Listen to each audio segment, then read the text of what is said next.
Welcome to the July meeting of Gloucestershire County Council. May we find wisdom to carry out our duties, humanity to listen to all, the courage to do what is right, and the generosity to treat each other with respect.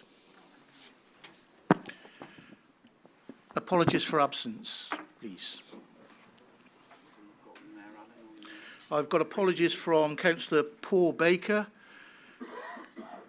Councillor Kate Cody, but Kate will be on a remote link, and Councillor David Drew, Councillor David Brown, and Councillor David Willingham. Any other councillors?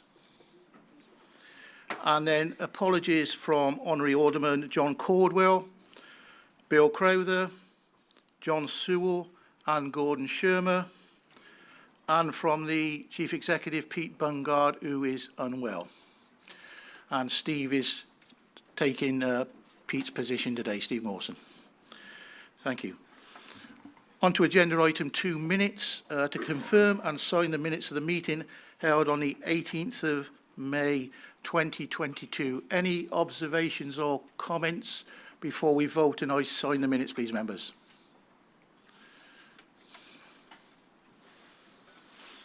Seeing no hands, everybody happy?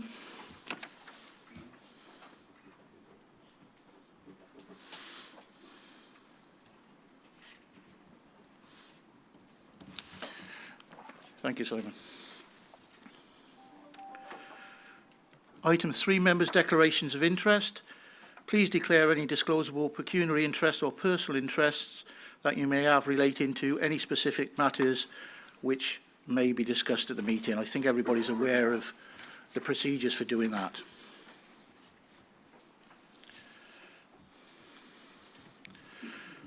Item 4, announcements.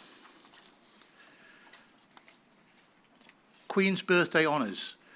To congratulate the people living and working in Gloucestershire who have received honours, and I think the list is attached to the main papers. Item B, Local Government Boundary Commission for England. Representatives from the Commission will be making a presentation on the review of county division boundaries on the 20th of this month at 10 o'clock. A Teams invitation will be sent to all members. Item C, the Integrated Care System. On the 1st of July this year, the One Gloucestershire Integrated Care System became a legal entity. It formally brings together the NHS, social care, public health, and other public, voluntary and community sector organisations. It will work alongside the One Gloucestershire Health and Wellbeing Partnership to ensure a joined-up approach across public sector, community and voluntary organisations. And I would like to congratulate Councillor Carol Alloway-Martin on her appointment as Chair of the Partnership. On the 12th of July this year, the Health Scrutiny Committee will be receiving a briefing on the new arrangements. The Committee Chair, Councillor Andrew Gravels, invites those members not on the committee to join the meeting via the public webcast to watch the briefing. Stephen Radford Hancock. Stephen will shortly be stepping down from his role as a Liberal Democrat political assistant to take up a role in the private sector. On behalf of the Council, I would like to wish him the very best in his new role. As leader of the Liberal Democrat group, Councillor Hodkinson, is there anything that you would like to say? Yes, thank you very much. Steve, yeah, he wasn't expecting this. He'd be blushing. I can't see, he's so tanned, I can't see whether he's blushing or not. But Steve has been a fantastic political assistant. He started with us about 4 years ago.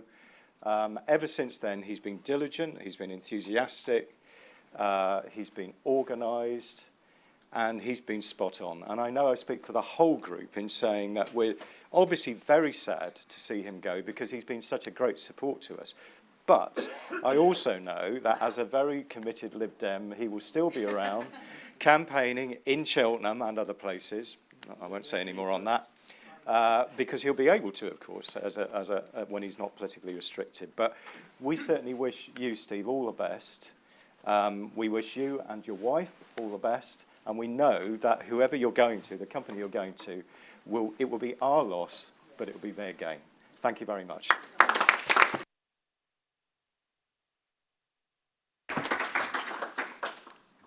Thank you, Councillor Hodkinson. Members, most, if not all, of you will be aware that the man to my left, Simon Harper, will be leaving this authority in the near future. This being his last full council meeting, I believe it is right and fitting for some words to be spoken, certainly by group leaders and committee chairs, but I won't restrict anyone who wishes to speak, just keep it short. I've known Simon since 2003 at Forest of Dean District Council, where he was Democratic Services Manager there. And I doubt anyone in this room would disagree that Simon is an exceptional first-class council officer, always there to listen and advise, with a brilliant personality and a forester to boot.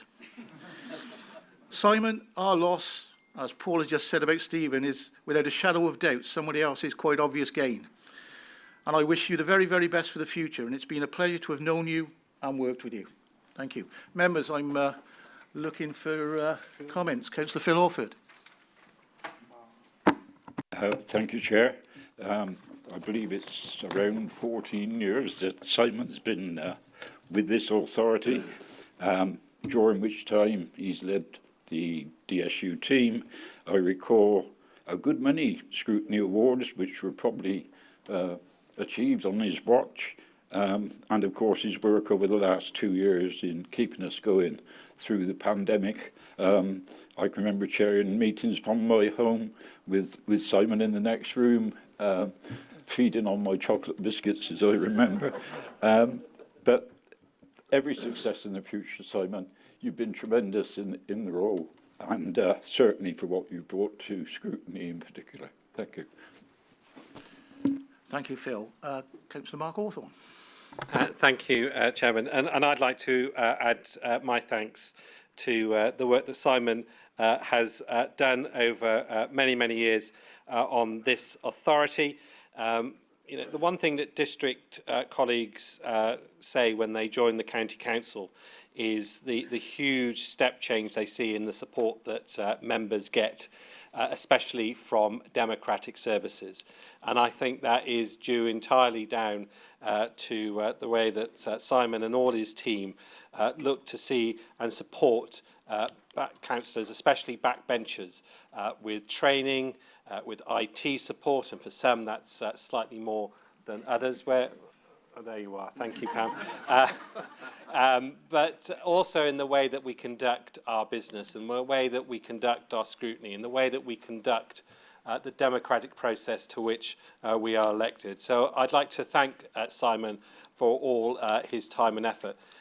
I'm sure his career will go from strength to strength, and I'm sure he will continue to have that little side career of his, which some of you may or may not know, which is he's a bit of a VW YouTube star when it comes to some of the sportier versions of the VW range that you may see parked in the car park from time to time. So if you ever want to know everything there is to know about a VW Golf, then go and see Simon or follow him on YouTube. I'd also like to add a couple of words of thanks to Stephen Radford Hancock.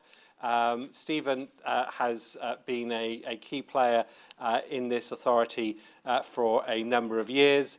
I wouldn't say he's ever been helpful to me personally, but clearly others may have a different view. But I've always found him very friendly. We've always quite often had a little chat about the issues of the day or just about nonsense in general. And I do know the one thing that he's really passionate about, along with being a Liberal Democrat, is cycling. So I know that he will be seen out there in his Lycra, cycling across some of the new exciting schemes that we've got coming forward and feeding back any suggestions of improvement when he can. So I'd like to thank both of you.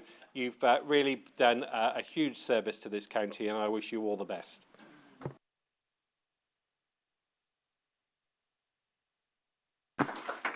Thank you, Leader. Councillor Joe Harris. Thank you, Chair. Simon, I mean, he is the definition of a nice guy, isn't he? Helpful, diligent, professional. You know, you could go on. Simon, I want to pay a massive tribute to you. I don't know where we're going to go as a council, because I think one of the key strengths that you have is there is not one corner of this county council you don't know what they do, who they are, or what they do. It always amazes me. I've been here for 9 years now, and I probably only know about 5% of either who people are, what department does what, etc., etc. And it always amazes me when I come in and go, oh God, I've got a bit of a frustration about, I don't know, street lighting, and despite telling me 5 times that Ken Pitt was the manager, I still came to you every time and you pointed me in the right direction. So I really, really appreciate that. Simon's also, in addition to his passion for VWs, I don't quite understand that, I have to say, he's always one-upped me when it comes to mobile phones. He's always got the latest iPhone. So I don't know what you're on at the minute, Simon. I'm on the 13 Pro Max. Are we... Yes. No, at last, after 9 years, I finally got a better phone than Simon. But no, it is going to be a huge hole to fill. And I think, as Mark said, actually, when you're at a district council and you see the state of some of the democratic services teams at district councils across the area, we are very, very lucky to have Simon leading our democratic services team and a solid democratic services team. And you've put the foundation in place for whoever succeeds you to be able to hit the ground running. So a massive tribute to you, Simon. Thank you for everything that you have done to support members over my 9 years, and even longer. I wish you all the best for the future. Our loss is very much the council you're going to's gain.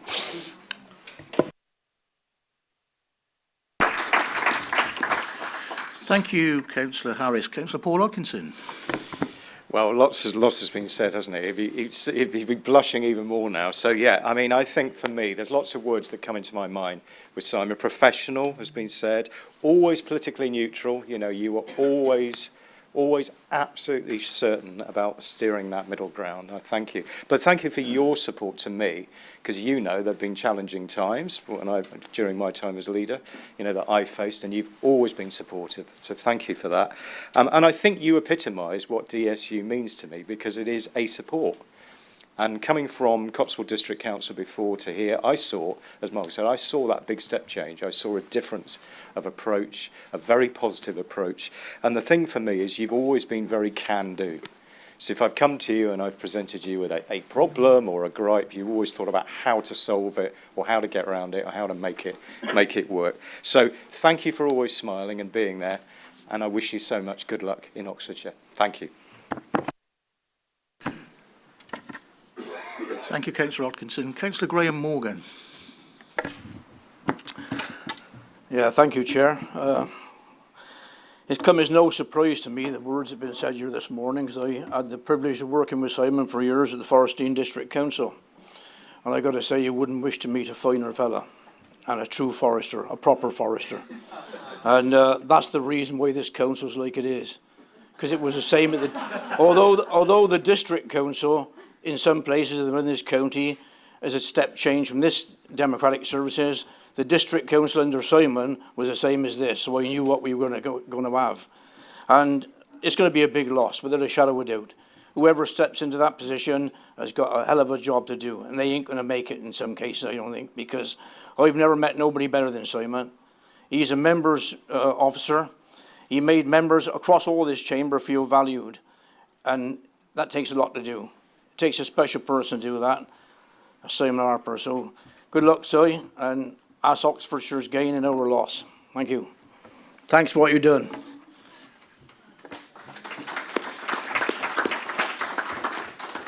Thank you, Councillor Morgan. Councillor Becky Hoyland.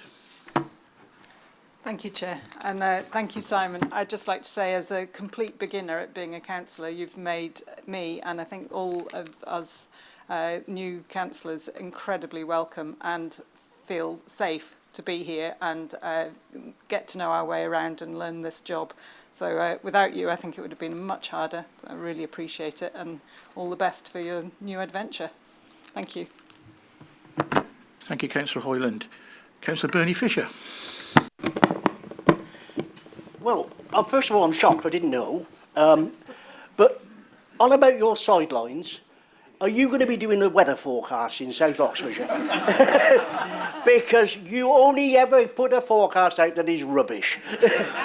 you never put out test match will be played today, sun in Edgbaston, or yeah, the Cotswolds will be bathed in beautiful sunshine. No, death and destruction. But seriously, Simon, I've worked in big organisations. I've worked for the Doughty Group, Smiths Industries and GCHQ, where hundreds and thousands of people have worked. And when you work in those organisations, you interface with people, and a lot of the people I interface that you have to work with, but you don't want to go and spend an evening in the pub with. And you fall into the category of, you're a good guy to work for, you do your job superbly, and I'd like to go and have a pint with you. So when you're buying, give me a shout. Thank you, Councillor Fisher. Councillor John Bloxham. Thank you. Yeah, I wasn't aware of this till shortly before this meeting started, but on behalf of the Labour Group, thank you very much, Simon. I've only worked with Simon over the last year since I was elected, but you've been a great impartial source of information and advice, particularly for those of us that aren't blessed with having a political assistant. Having some steer into what the processes and ways of the council are, I think is very helpful to have objective information from DSU. That's really helpful. So thank you very much, Simon, and good luck with Oxfordshire. And also thank you to Stephen as well. Again, news to me. And Stephen's also been very helpful for those of us on this side of the chamber who aren't blessed with having a political assistant, because at least it's enabled us to have some degree of information exchange and coordination. So thank you, Stephen, and good wishes to both of you. Thank you. Thank you, Councillor Bloxham. Councillor Gravels.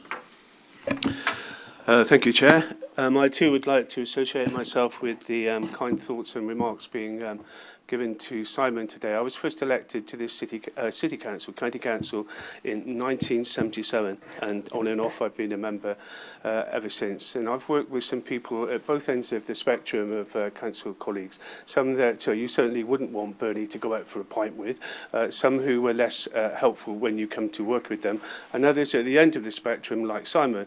Not only would it be a pleasure for all of us to buy you a pint anytime, Simon, when you're in our areas, but also it's good to have this opportunity to thank you for the work that you've worked with me on in my capacity as both a cabinet member, as a chair of a scrutiny committee, and as a backbencher. Nobody could have been more helpful to me and all of us on scrutiny than Simon Harper. And I think one of the words that's come out this morning is impartial. Every member of every group has spoken about your impartiality.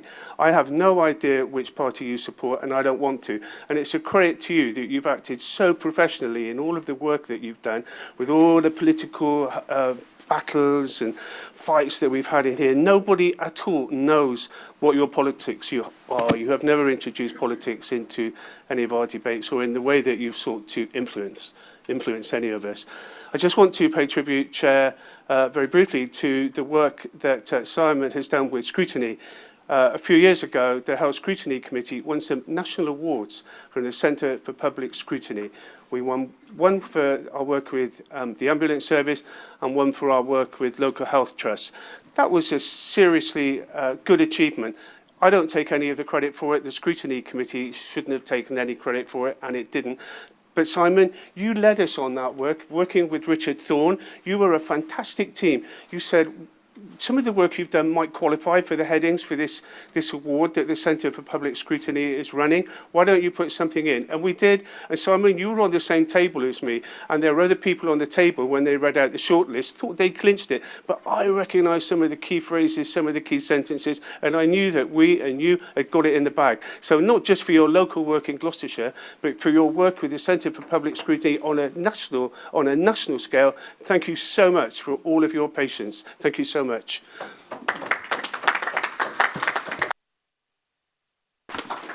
Councillor Gravels. Thank you. Councillor Pam Tracy.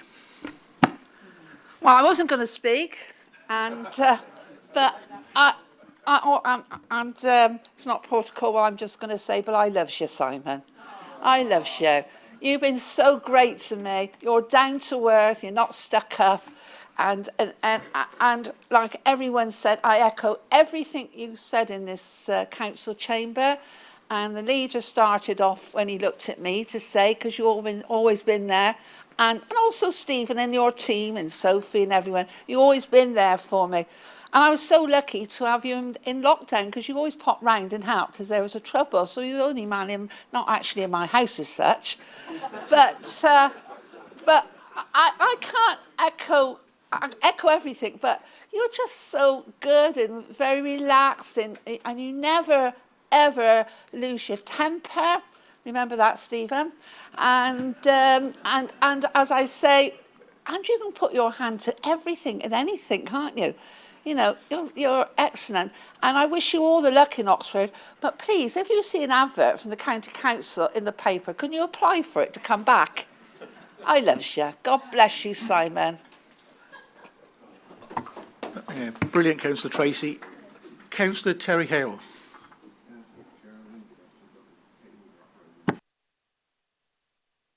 Sorry. I've known Simon probably 22 years now. When I first got on the Forestine District Council, and Simon caught, actually we done a lot together, and I always remember us travelling all over the southwest, because you raised the quality of scrutiny a lot right the way through, and we used to travel miles, but I thoroughly enjoyed it, and thank you for all the help you've given me over the time. Thank you, Simon. Councillor Hale, thank you. Anyone else before I hand over to Simon Harper to say a few words? No. Over to you, mate.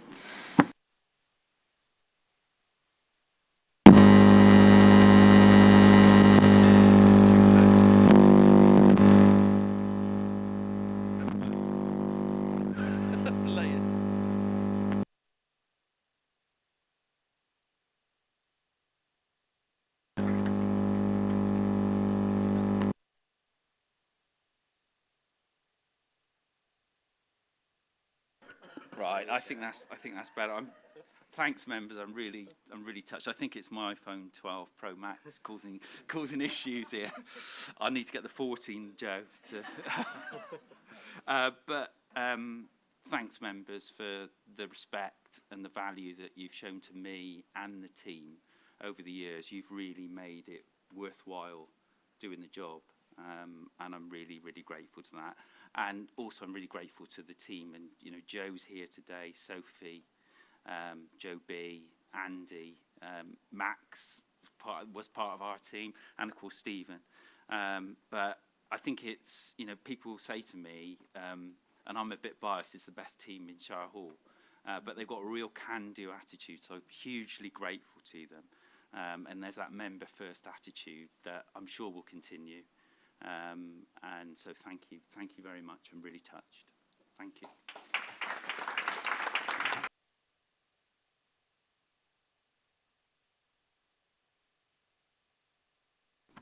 Simon, thank you very much. Agenda item 5, public questions. Up to 30 minutes is allowed for this item. We've received 36 questions.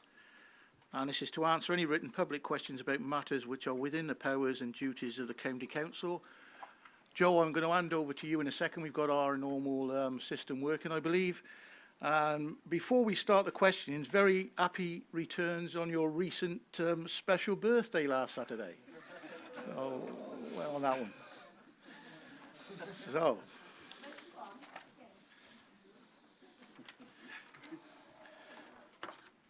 So the first question is from Bill Roberts. No, Mr. Roberts? Thank you. Number 2 from Alec Miskin. No, thank you. Number 3 is John T. Brunye. No. Number 4, Jill Thomas. Number 5, Nicola Packer. Number 6, Deed Liss.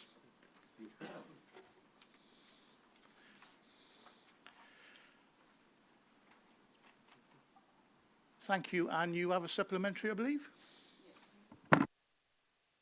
Supplementary. Thank you, Chair.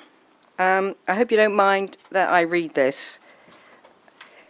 I had an answer from the County Council to my question, and it illustrated exactly what I said in my question, which is that county farms need protecting, not selling, and they need expanding. Currently, they cover only 1.3% of farmland. This is your statistic. These county farms could be examples of good regenerative farming. The UK is food insecure. We need to increase our food growing to remedy that. We need to do that here in Gloucestershire. Gloucestershire County Council should be approaching food security with the same urgency as a threat from climate-induced extreme weather events like flooding. We are in an emergency.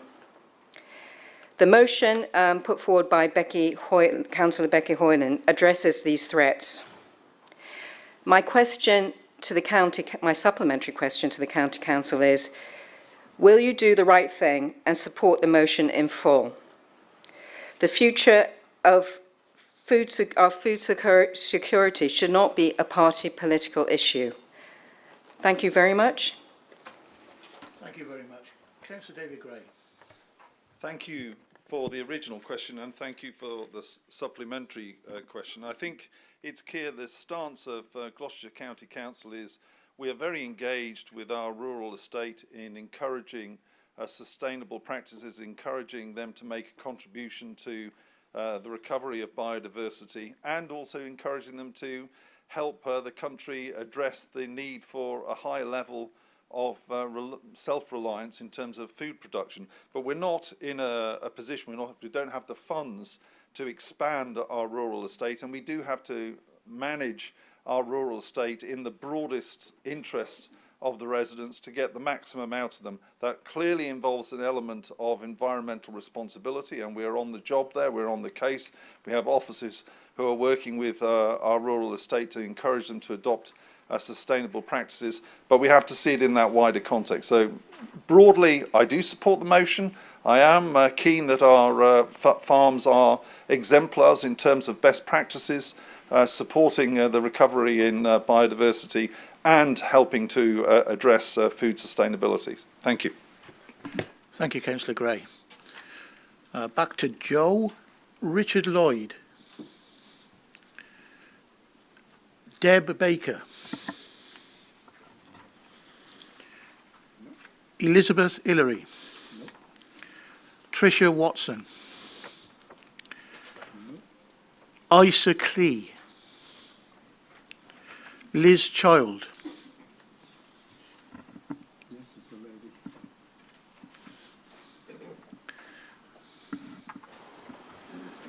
Thank you, Chair. And your supplementary, please. Yes. I'm very grateful for the reply. It was informative and encouraging. Thank you. But also, there is mounting evidence that improving soil health leads to farm prosperity. The RAU research programme into soil health and new methods of cultivation to restore land to its former health also gives existing tenant farmers a reference point for being ahead of the game in adapting to using processes of soil regeneration, such as agroforestry, no-till and silvopasture. Is Council taking its best opportunity in its links with this knowledge base to enhance its tenant farmers' management practices and thus the route to individual farm prosperity, and so that no new sales of farms are necessary? Thank you. Thank you. Councillor Lyndon Stoll. Thank you very much indeed for your supplementary. I think the improvement of soil health across all farms and small holdings is essential. I think we do need to reflect the fact that there are a plethora of organisations in the country who are well suited to pushing that message over. And for instance, I have a working knowledge of the Agriculture and Horticultural Development Board, and certainly a lot of their strategic work is around soil health, soil improvement, and the reduction of pesticides. So I think we would all be on the same page. We would all be looking to see both that improvement in soil and a reduction in pesticides. But I don't necessarily think the County Council is the body to do it. I think that we have a skill set that sits elsewhere, and we should use that skill sets elsewhere. And I do know that both the Royal Agricultural University and Hartpury regularly feed in through research projects into the Development Board, and I'm sure they are much more suited to imparting that message than we would be. But thank you again for your supplementary. Thank you, Councillor Stowe. Alan Mossman. No.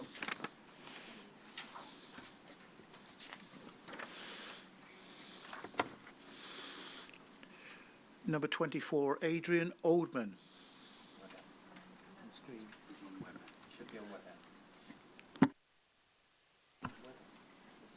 On WebEx, Mr. Oldman. Hello, can you hear me, Chair? Yes, we can hear you, Mr. Oldman. Have you a supplementary question to question 24, please? I do, thank you. In the question, you state that the Council's strategic estate plan was drawn up in 2010 and revised in 2016. It also states that in the plan, sound estate management is to review estate policy in line with emerging opportunities and the existing financial climate. Given that since 2016 and the last revision we've had Brexit, the pandemic, and now the escalating cost of living crisis, the need for increased food security, not to mention the ever-increasing climate emergency, will Councillor Stowe commit as a minimum maintaining or increasing the number of hectares of land owned by the Council? And does Councillor Stowe not feel that it's time to review the Council's strategic estate plan and ensure that it better reflects the needs of the county from its publicly owned farms? Thank you. Councillor Stowe. Yeah, thank you for your supplementary. I think my answer needs to reflect the fact that our holding is less than 2% of the farm holdings within Gloucestershire. We're not in a position financially to invest substantially in more farmland. I think we need to be very clear about that because we have a very tight capital programme. And with a very tight capital programme, it does mean that we have to prioritise our capital spend. So I personally would not be able to justify substantially more investment in extra farmland, although where a business case exists, we would certainly look at it, and I would hope favourably. I think what we do need to reflect the fact is that I have a lot of confidence in the managers and the landowners of the other 98%, as much as I do in the 2% or thereabouts that are our tenants. And that is where I think the message that it needs to go through loud and clear and is well received, because I think that farming, not only in Gloucestershire but across this country, is innovative. It is productive. There is more room for productivity without a doubt, but it is also managed and farmed in incredibly environmentally sensitive ways. And that is what we should all be getting that message over, is that we want to see that continue. In particular, we want to see productivity go up, but without an impact on the environment. Thank you, Chairman. Thank you, Councillor Stowe. Have you a supplementary, Mr. Oldman, to question 25, please? No. Thank you. 26.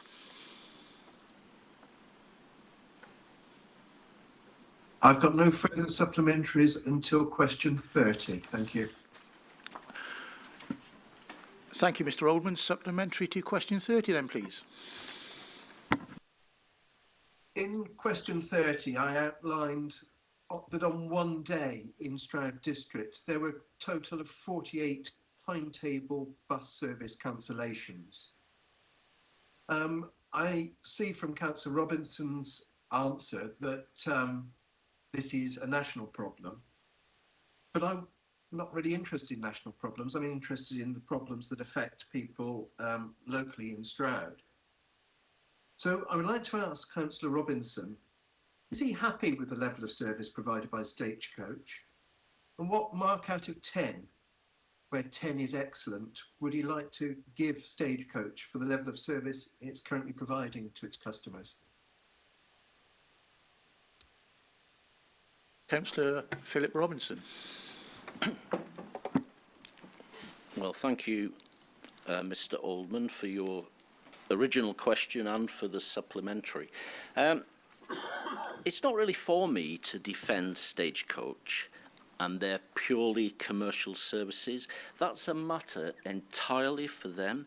However, I do recognise that the company has tried to be very transparent about the services that they're not running. There are some other companies, some other Stagecoach companies within the country, and it is important that we consider this nationally. There are some companies in the country that haven't been quite so transparent, and so the downside of Stagecoach West transparency is that it can give the impression that Stagecoach West is cancelling more services than anyone else, when actually what they're trying to achieve is having fewer people waiting at the curbside for a bus that was never going to show up. So by quoting the number of services, it doesn't really give the entire picture. But am I happy with the service? Well, of course I would prefer it to be better. But that is a matter for Stagecoach, and I'm not going to get into the business of giving a mark out of 10. Thank you. Councillor Robinson, thank you. Mr. Holdman, any supplementary on 31, please? Yes, thank you, Chair. I'm just interested to see that because Stagecoach are transparent in saying that they're not running a service, that's acceptable. On question 31, the huge number of cancellations transparently notified by Stagecoach actually affect the bus users whose buses are cancelled or simply don't turn up. They also affect passenger confidence. People believe buses won't turn up, they'll turn to alternative forms of transport. Now, I note that Councillor Robinson says it's a commercial service run by Stagecoach, but the bus service improvement plan has a 5% target for improved reliability. Would you like to comment, Councillor Robinson, on how you think Stagecoach is actually performing against this target at the moment?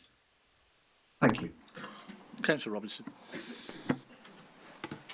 Well, whether people have confidence in Stagecoach's fully commercial services is a matter for them. I just refer to my previous answer. When it comes to something that we do have control over, the GCC subsidised routes, they're a different matter entirely, and the public can indeed have confidence in those, and we haven't cut a single one. In fact, we're given an 8% uplift to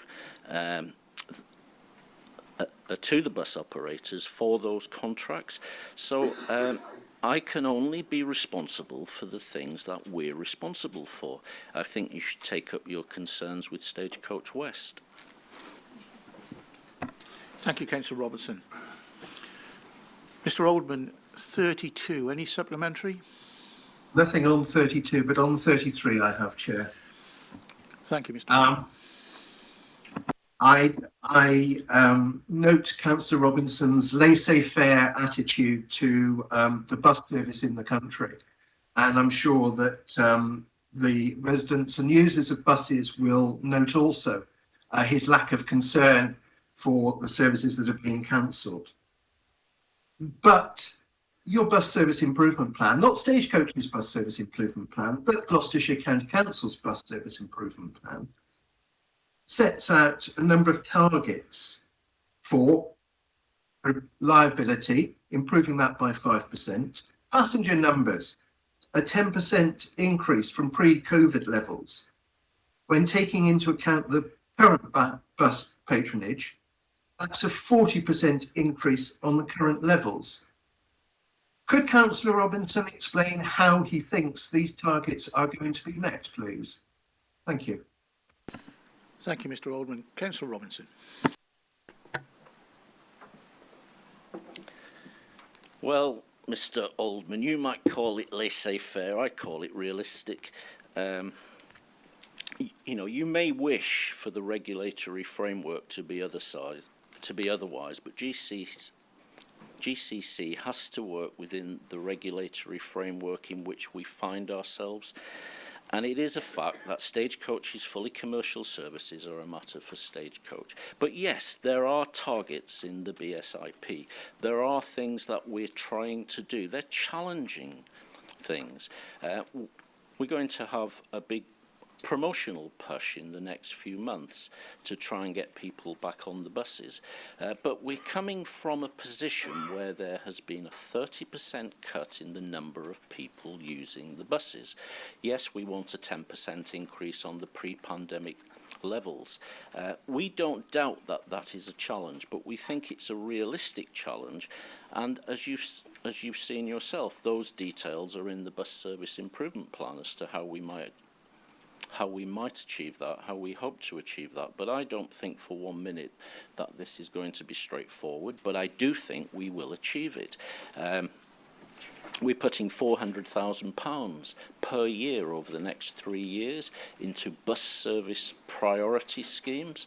If bus services become quicker, more people are likely to use those services. We're investing in the Alcourt Park and Ride to encourage more people to use buses. There are lots of things that we're doing, and I would ask you to have more faith.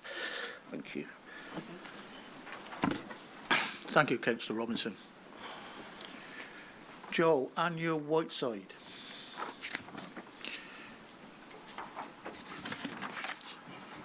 Thank you, members. Thank you, members of the public, and thank you, Cabinet members, for answering the questions. On to item 6, corporate parenting, pages 70 to 24 of the agenda. I'm looking to Councillor Stephen Davis, the Cabinet Member for Children's Safeguarding and Early Years, to present the corporate parenting report. Councillor Davis. Thank you, Chair. And what I wanted to talk about today was that a key progress in our journey from requires improvement, which we're now at, to good, is the improvement plan, which we took through Cabinet last month. And this is important not just because we are required to put together a plan for Ofsted, but because it addresses the issues raised by Ofsted and includes the improvement board where we will monitor that plan as we continue to move forward. I recently met with the management team of Children's Services and remained very impressed by the very high morale and determination that they showed to continue the improvement journey. But the task is still challenged by the need to develop a stable and skilled workforce, develop work with partners, and driving consistency across the service. We have started the Bright Spots survey, which was launched in May, and process to help us systematically listen to the voice of children. And so far, we've had 79 completed surveys. And we continue to seek work experience for our care leavers, which is one of those areas where we think we can make a real difference. We've been working with local employers, most recently with GCHQ. The next corporate parenting board is on the 26th of July, and the agenda is attached in the report. On the statistics, they show the constant challenge of recognising the increase in demand that we continue to see, but the results, I think, remain encouraging and show that we're moving in the right direction. Thank you. Councillor Davis, thank you. Councillor Jeremy Hilton. Thank you, Chair. I want to go to page 21 and the first bullet point, which says 20.9% of children are accommodated under Section 20 of the Children's Act, slightly above the percentage nationally. Section 20 of the Children's Act provides for local authority with the power to provide accommodation for children without a court order when they do not have somewhere to live. It's normally done in cooperation and collaboration with the parents or the guardians or those who are having difficulty coping looking after their children. My calculation is on the 848 children in our care at the moment, 177 of those must be children that have been brought in under Section 20 of the Act, assuming that it's done with cooperation and collaboration with the parents or the parent. I just wonder how many of these children then get transferred over to permanent guardianship by the county council with the use of Section 47 of the Children's Act, when the local authority has reasonable cause to suspect that a child who lives or is found in the area is suffering from or is likely to suffer significant harm, and whether there's any problems with disagreements with those parents who had previously agreed to a voluntary guardianship by the county council and then in dispute with the county council because we've used Section 47 to make it a permanent situation. You might not be able to give me all the figures, but you might be able to make a comment. Councillor Orton, thank you. Councillor Davis. Thank you. That's a quite detailed question, and I will not have any of the figures to give you any of that, and I will get back to you separately. Councillor Ben Evans. Thanks, Chair. Thanks for the report, Stephen. My question was around the impact of rising prices on our carers, Stephen, and what the council is doing or can do to support carers. I know they're paid an allowance, and there are support mechanisms in place. So one of the obvious ones is the sort of the holiday activities and food plan, but it would seem a shame if we weren't supporting our carers and they had to, for example, rely on food banks or they had to access that.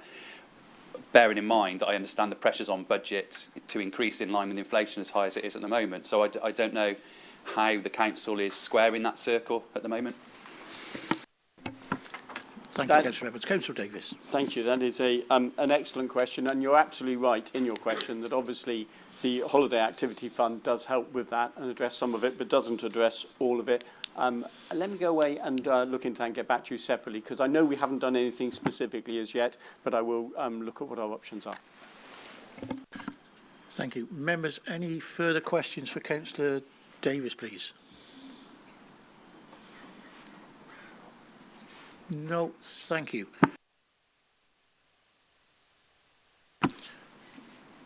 Item 7, petitions. Members, I'm not aware of any, but have we got any last-minute ones, possibly?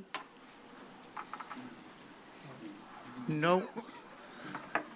Thank you, members. Item 8, motions. The Council's constitution provides for a maximum of 2 hours for debate on motions. The time limit for member speeches is 3 minutes, and the time limit for proposing a motion is 5 minutes. In accordance with Procedure Rule 10.2 in Part 4 of the Council's Constitution, the Chief Executive has prepared a short accompanying note for each motion in respect of any implications for climate change, resources, human rights, and any other pertinent factors that may wish to include in accordance with the Council's policy framework. Thank you, members. So, straight into motion 904, Gloucestershire County Council Farms, Councillor Becky Oyland. Thank you, Chair. Gloucestershire County Council owns about 7,000 acres of farmland, mainly bought in the first half of the 20th century, when local food production became hugely important as imports became difficult to impossible during war and the financial crisis. It became clear that Britain needed to produce more of our own food. Since that time, a lot of the world went through a phase of plenty, and the issue of food security for Britain seemed like a thing from the past. But the world is changing again. We have financial crisis, wars, changing political landscape, and pandemics. All of these combine to highlight the insecurity of supply chains. Mass-produced cheap food from across the globe is not only vulnerable to the breakdown of supply chains, but also contributes to the looming crisis of climate change and loss of biodiversity. Gloucestershire's farms can be a part of the solution to this double catastrophe. We can use the land to produce good quality food and build soil, which will lock up carbon out of the atmosphere, as well as shorten supply chains, making them more robust and produce less harmful emissions from transportation. We're a rural county, fortunate to have a rich and productive soil and a climate that is well suited to growing. The county farms give us the opportunity to benefit us all that live here by creating an exemplar that builds on the amazing work that is already going on across the farm estate. Our visit to Gamage Farm last September, I was truly overjoyed by the way that they saw their manure as a vital resource rather than a waste product. It gave me hope. Gamage Farm has been built into a haven for wildlife and excellent soil management, at the same time as being a profitable business that provides work for over 20 local people. They work with Hartbury on digital innovation. They've developed solar, wind and water heat exchangers and have some of the most beautiful Aberdeen Angus cattle. They are contributing to food production. They're heading to carbon neutrality by the end of this year, and they are good business. That is exemplary. I don't know Paul and Kirsty's background, but this county farm has given them the opportunity to build from a small beginning. I'm the daughter of a nurse and a social worker, and I grew up in rural Aberdeenshire. At the age of 12, I was determined I was going to become a farmer. The careers advice I got at school said that I should take secretarial studies so that I could be a good farmer's wife. You can imagine, as an indignant teenager, that this did not go down well. I became determined to show them that girls could be farmers. I did, and I am. But access to land has always been a barrier. County farms can be a part of ensuring a diversity of the people can work on the land, delivering a broad range of approaches, crops and focus. Starter farms, small holdings and market gardens all have a vital part to play in Gloucestershire's food security. This council has the option to facilitate that. As the council in a rural county, we have the potential to be part of mitigating the effects that are already locked in from climate change. We know that weather patterns have already changed. Who remembers the last normal April? April showers, warm, gentle rain, on and off all day for a whole month. Perfect for germination. Now, Aprils are cold and dry, making germination hard work. The weather patterns now mean that we have floods and drought. Our farms need to help balance this so that urban populations are able to thrive. Farms have the capacity and potential to store water and slow it down, balancing rainfall for the urban centres. As more houses and roads are built, covering soil with concrete across the county, the more need there is for the remaining soils to work as a reservoir to balance the runoff. We can work with all the many experts that have made their home in Gloucestershire. They are innovative and creative, big and small, from the Wildlife Trust and Slimbridge to FWAG, the Council for Protection of Rural England, the Great Project, 20 seconds, Councillor.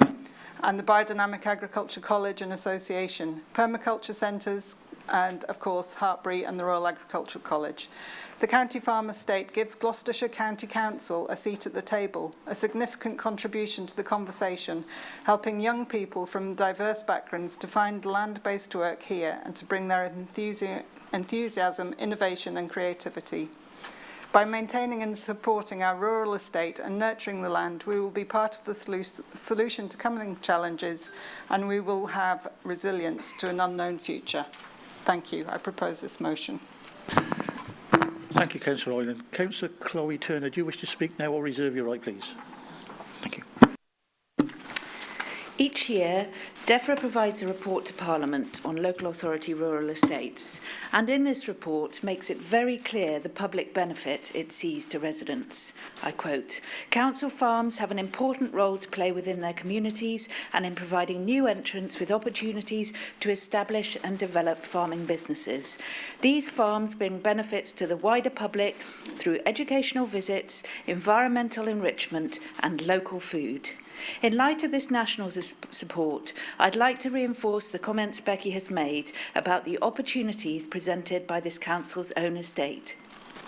Gloucestershire's food and farming sector is a vital part of the heritage of this county, as well as a key contributor to the present-day economy. The Gloucestershire Food and Farming Partnership explain in their vision that our local agri-food supply chain accounts for nearly 15% of jobs, and that in 2017 it generated a gross value added of 1.39 billion, or nearly 9% of the local economy. Participating and supporting this sector will become all the more crucial as we transition to the ELMS regime and as food security rears its head as a future threat. The rural estate is a heritage asset, but it's also a very modern asset, facilitating diversity in a sector that has traditionally been restrictive. We'd like to see more from the Council in this role. Becky has also outlined the fantastic opportunity offered by our rural estate as a climate asset. Our officers are already supporting tenants in some brilliant work here, and there is so much potential for more. An educational asset, a diversity asset, a heritage asset, a climate asset. There is so much to like and want to protect about the rural estate. But even if it were not for all of that, the estate is a steady revenue generator for this council's ongoing priorities. And with the value of land for biodiversity net gain and carbon offset rising swiftly, there is no economic case for any reduction in the council's holdings. And if anything, with our fiduciary duty to residents in mind, we should be looking for opportunities to grow the estate as farms change in size and shape as the ELMS regime establishes itself. There is clear government steer to do this. In that annual report to Parliament I mentioned, DEFRA goes further, expressing government's clear preference that authorities do not dispose of their rural holdings. And I quote, DEFRA wants to encourage local authorities to retain and invest in their farm estates. You'll have seen from the public questions that there is great passion for this topic amongst our electorate. Residents of Gloucestershire value the farming tradition in this council for all of its benefits and do not want to see it diminished. As custodians of the public purse, I think it would be irresponsible to discount the financial opportunity here too. I therefore ask you to support this motion. Thank you. Thank you, Councillor Turner. Councillor Jeremy Hilton. Thank you, Chair. And just to say that I'm very happy to support the motion and like to give a bit more history, more recent history from, frankly, 2005. When the Conservatives got control of the council. At that point in time, we had 137 farms and 8,700 acres of farmland. And we had a review taking place in October 2006 about whether we should sell off the farms lock, stock and barrel, or whether we should sell piecemeal. Ray Theodolou, who looked at this and reported back to Cabinet, said there was no benefit in selling off the estate, though there's been a reduction in the estate in its size over the years. They carried out another review in April 2016. By that time, we had 50 farms, according to press releases, press coverage I've got at the moment, and 6,400 acres. That was what was being stated in 2016. Again, Ray Theodolou said, we are committed to agriculture, important part of the county's heritage and economy. He was right. Though the policy of the council, and still is the policy of the council, is to reduce the estate to 5,600 acres or to 40 farms. The Liberal Democrat group has always had a policy of acre for acre policy. So if we are selling acreage, we buy new acreage and we maintain the size of the farming estate. But as it's been cut back over the years, I'd also like to see us buying more agricultural land and extending the county's rural estate. I think it provides a great opportunity for young farmers to run their own farm. It's particularly good for agricultural students who are leaving college who can't afford to buy a farm, and they're not going to inherit a farm, which a lot of others do. They can actually rent a farm and start off working with the county council. And it's also good for the environment, as we saw at Gamage Farm the other day. And we know that there are people willing to take up the tenancies, because in 2020 to 2021, 6 holdings were let. So there's a rolling programme here. So I do think it's important that we maintain our county's farms. I think it supports the revenue budget if we make a profit from it. It's good for the environment, and if we extend it, we might be able to support the revenue budget a lot more. I mean, in the Chief Exec's report, he says about £1.5 million 20 costs seconds, Councillor if we Hilton. don't carry on flogging off our farms. But we might well be able to build our base by borrowing money to buy more farms, and we might actually be able to create an income that's the equivalent to the money that Lyndon says he needs to raise by flogging off what's left. I don't think we want to do that. And I was very pleased, actually, when we had the visit to Gamage Farm, that Lyndon was there. And I'm sure he was impressed by the operation of that farm, because I certainly was. Thank you, Councillor Hilton. Councillor John Bloxham. Thank you. We're pleased to support the motion. Had my colleague David Drew been here, I'm sure he would be speaking at this point in time. David is a passionate supporter for local agriculture, and as members will know, was Shadow Minister for Agriculture and Food during the last Parliament.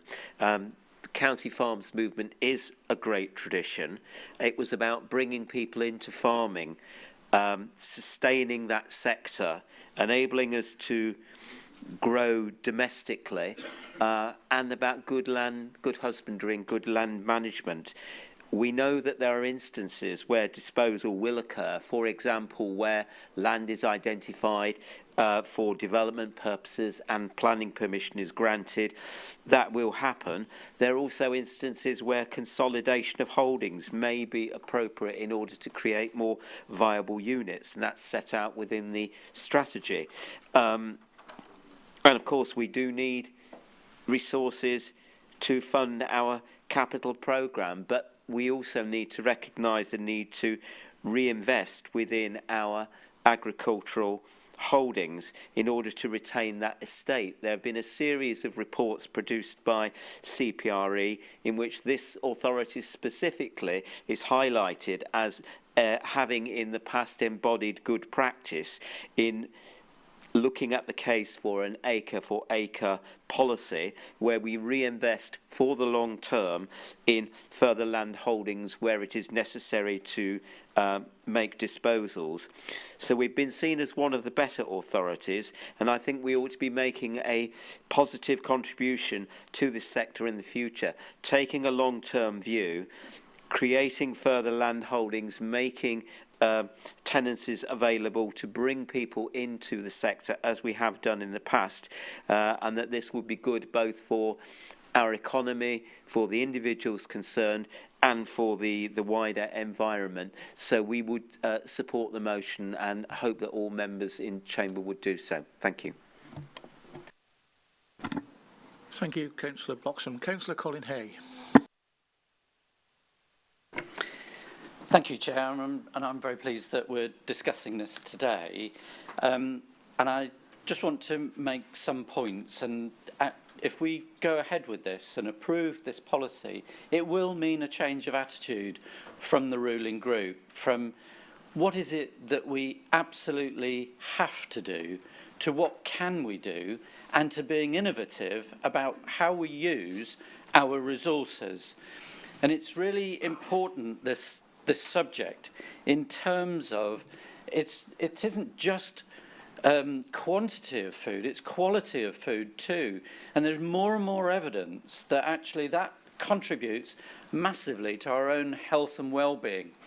So if we've got better quality, and more is being done in terms of the science as to how we actually absorb the food and how it's used by our bodies for everything, that and so, you know, that one is important, and it will make a difference in terms of the health of people in Gloucestershire.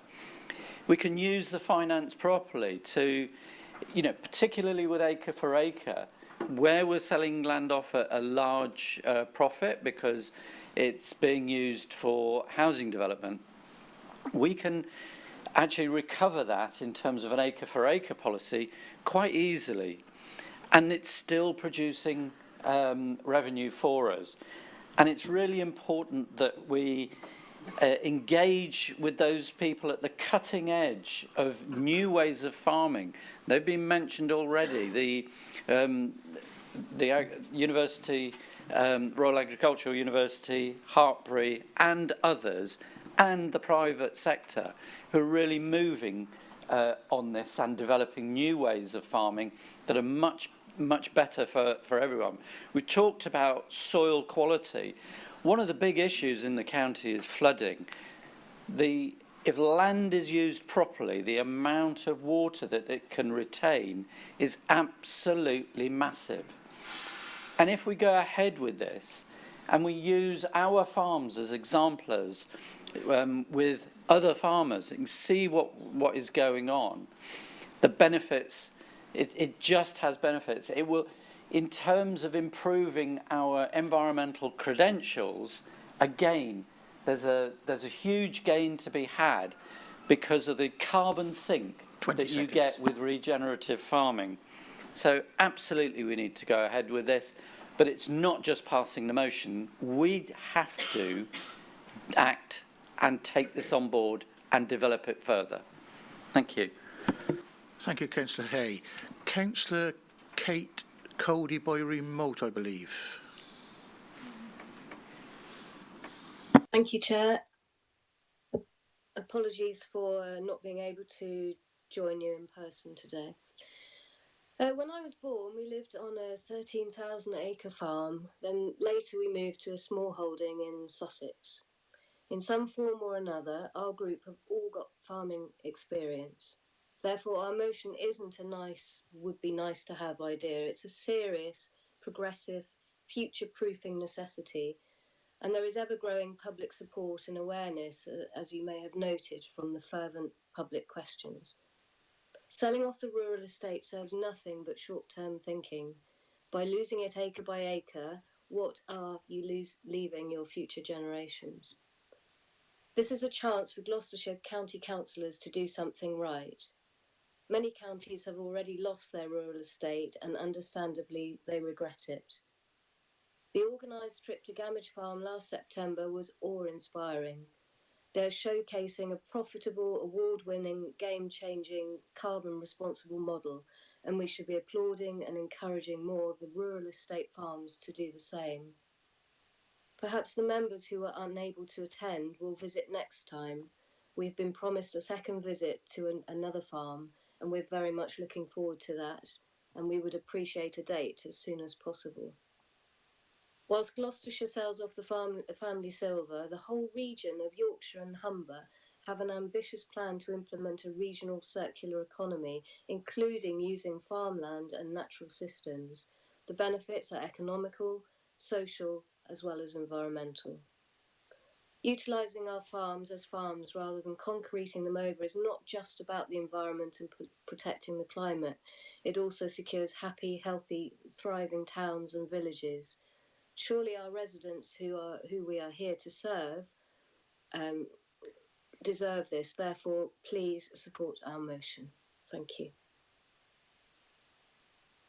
Well, thank you very much, and I hope you feel better soon. Councillor Don Morris. Thank you, Mr. Chairman. Good morning. We'd like to propose a friendly amendment, please. Chairman, ladies and gents, the world's breadbasket and Tim's coffee is at war. The world's breadbasket is at war, and farmers are finding themselves on the front line. And I welcome the contributions so far on this motion, and it's important that we talk about this.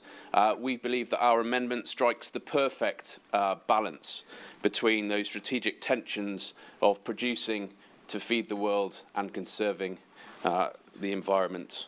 NASA Food Security and Agricultural Programme said this crisis, the food crisis, will affect every country and every person on Earth. So those tensions are real. And whilst Putin's brutal score draw continues in Ukraine, he has taken control of food, fuel and fertiliser globally. And history says with Gallipoli and the Dardanelles that we've been here before.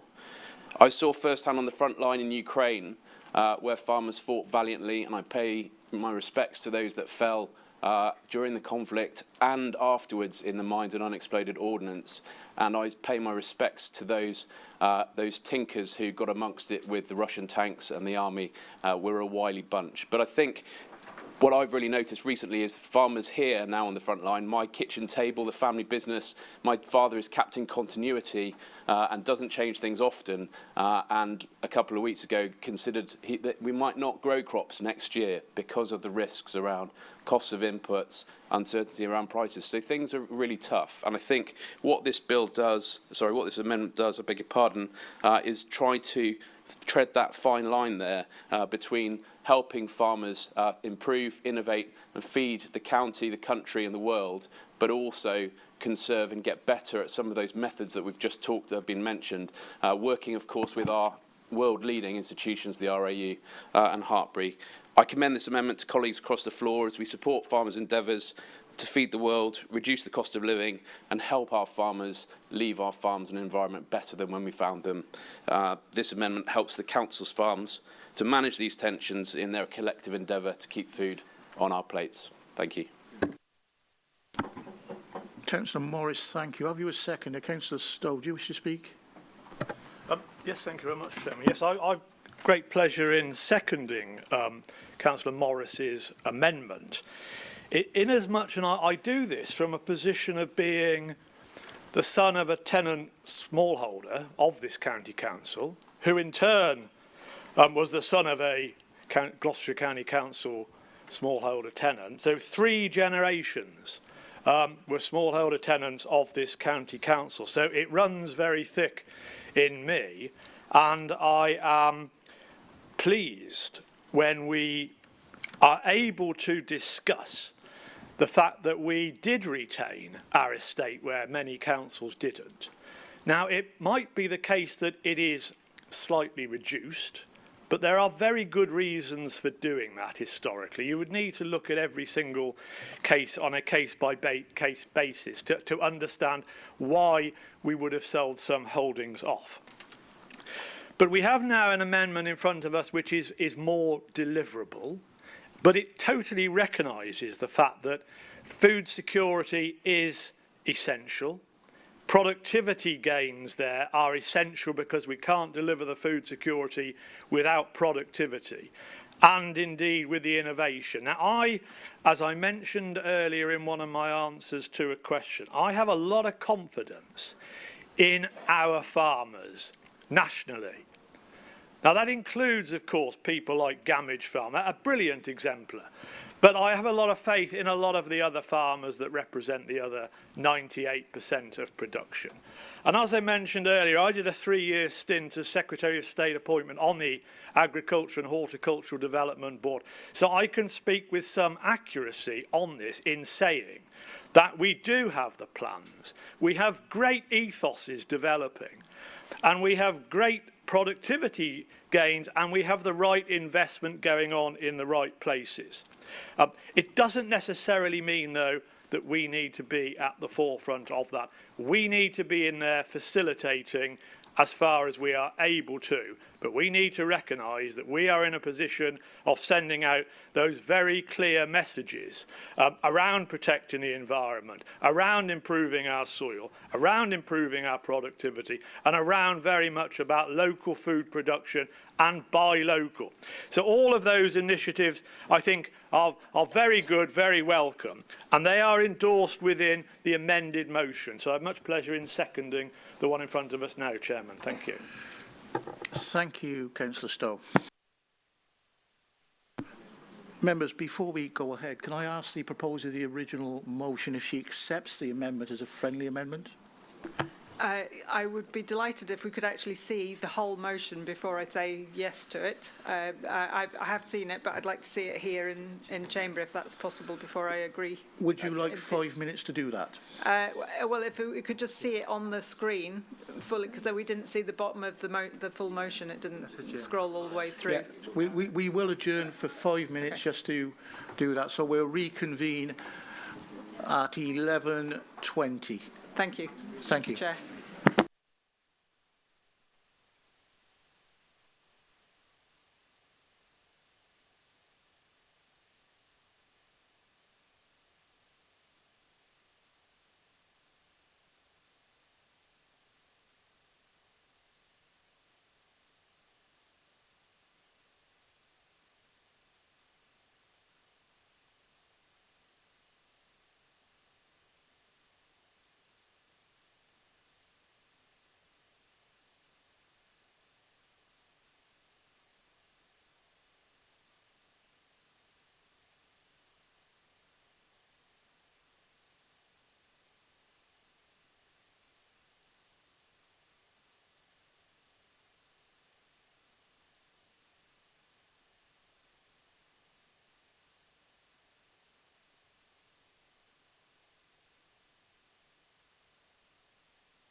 Members, please take your seats, please.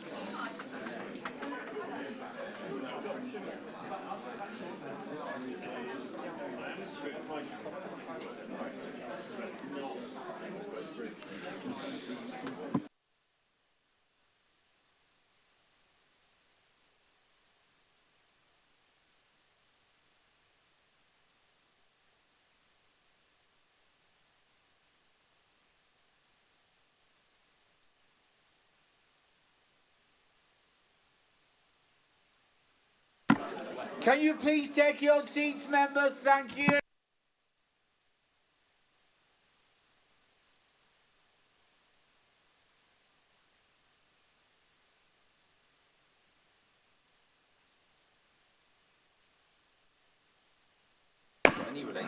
Thank you, members. Can I go to Councillor Hoyland, please? Councillor Hoyland. Hi, Councillor Hoyland. Do you accept the amendment as a friendly amendment and it becomes a substantive motion? Yes, thank you, Chair, we do. Thank you for that.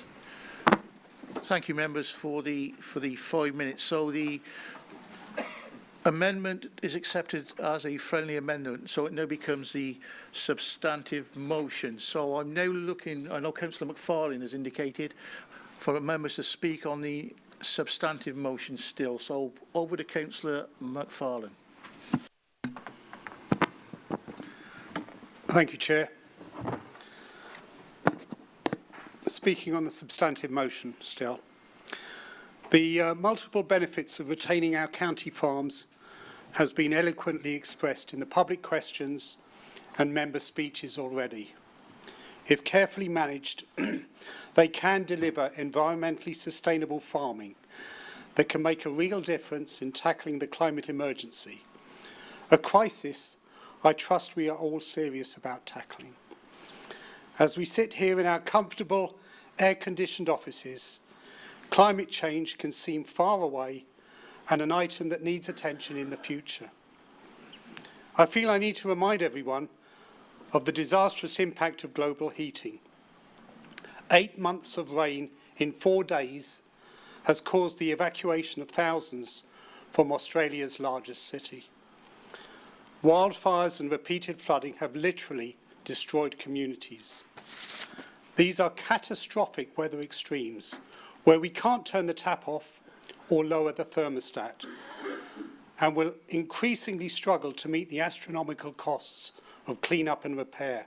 The profits from selling off land will be dwarfed in future by the costs of not helping that land sequester carbon and enhance ecosystem integrity. The government's approach to valuing natural capital was used to demonstrate that the public forest estate in the Forest of Dean was much more valuable as a growing resource and carbon sink than the sale of the land on the open market, causing a rethink of the sell-off policy. 2 wind turbines in my ward are on farms. They demonstrate that farming and renewable energy can sit side by side complementarily, economically, as well as environmentally. Could we therefore please carefully and seriously consider how we balance the short-term profit of selling our farms against the longer-term value to society from water and carbon storage, local economic and food services they provide by keeping our farms as land management leaders, as exemplary enterprises? Thank you. Thank you, Councillor McFarlane. Am I seeing any other speakers, please, on the substantive motion? No, then I'll go back to Councillor Hoyland to sum up before we go to the vote. Thank you, Chair. Thank you. I think this conversation has been excellent, and I'm really glad that we've made a start. And I'm also really glad that in the amendment, it provides an opportunity for this conversation to continue and for us to find a positive way forward that will enhance what Gloucestershire County Council can do. Thank you. Thank you very much. Thank you, Councillor Hoyland. Members, can we go to the vote, please? All those in favour, please show.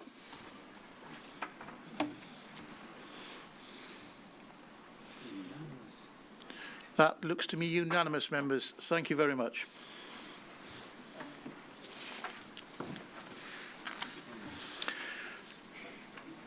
Motion 905, the cost of living crisis and the right to food.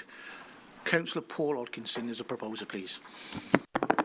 Thank you very much. I want to start by talking about Martin Lewis, because if you know Martin Lewis, you'll remember he's the money-saving expert, and he's been helping people find ways to make their money go further for a long time.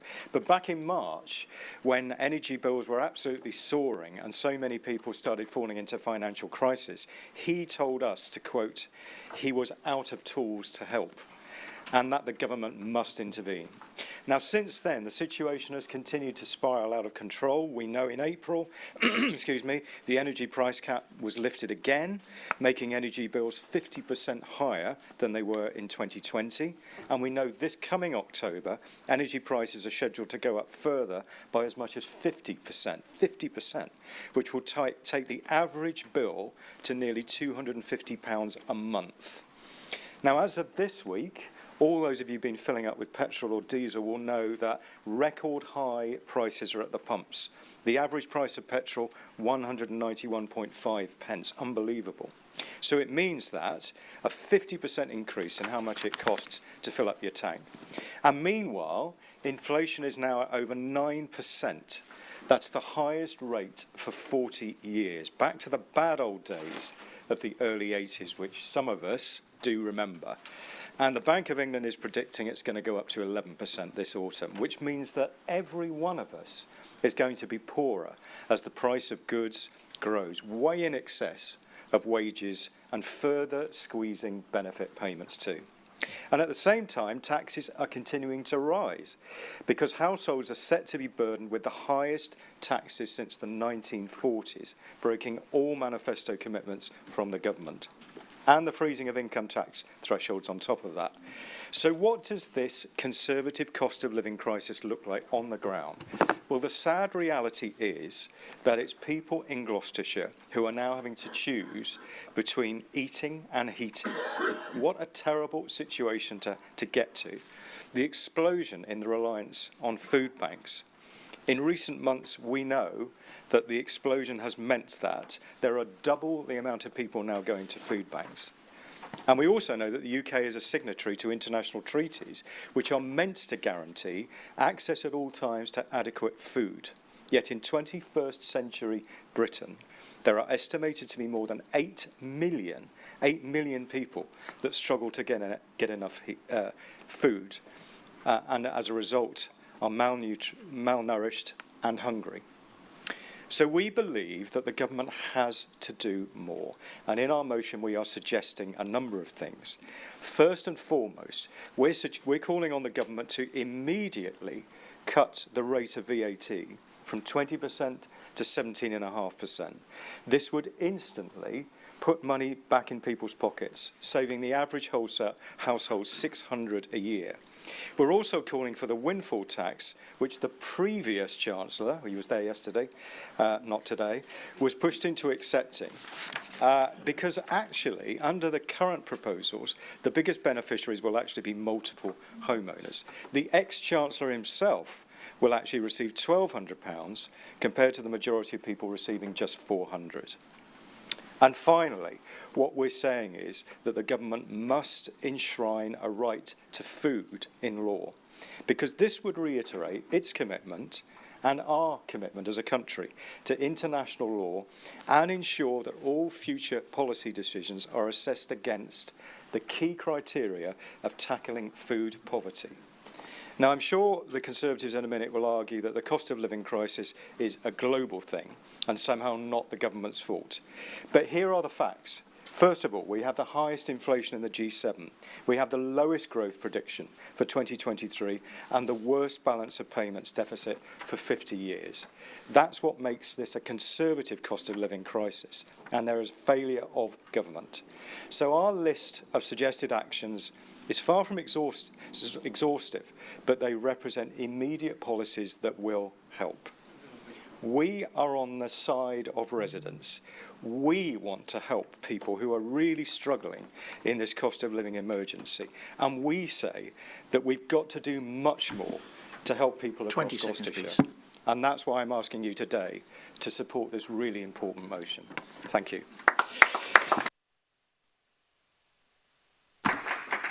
Thank you, Councillor Hodkinson. Councillor Linda Cohen, do you wish to speak now or retain your right, please? I'll speak now. Thank you. Thank you. Tonight, less than half a mile from here, there will be children who live in accommodation so overcrowded they have to sleep in shifts.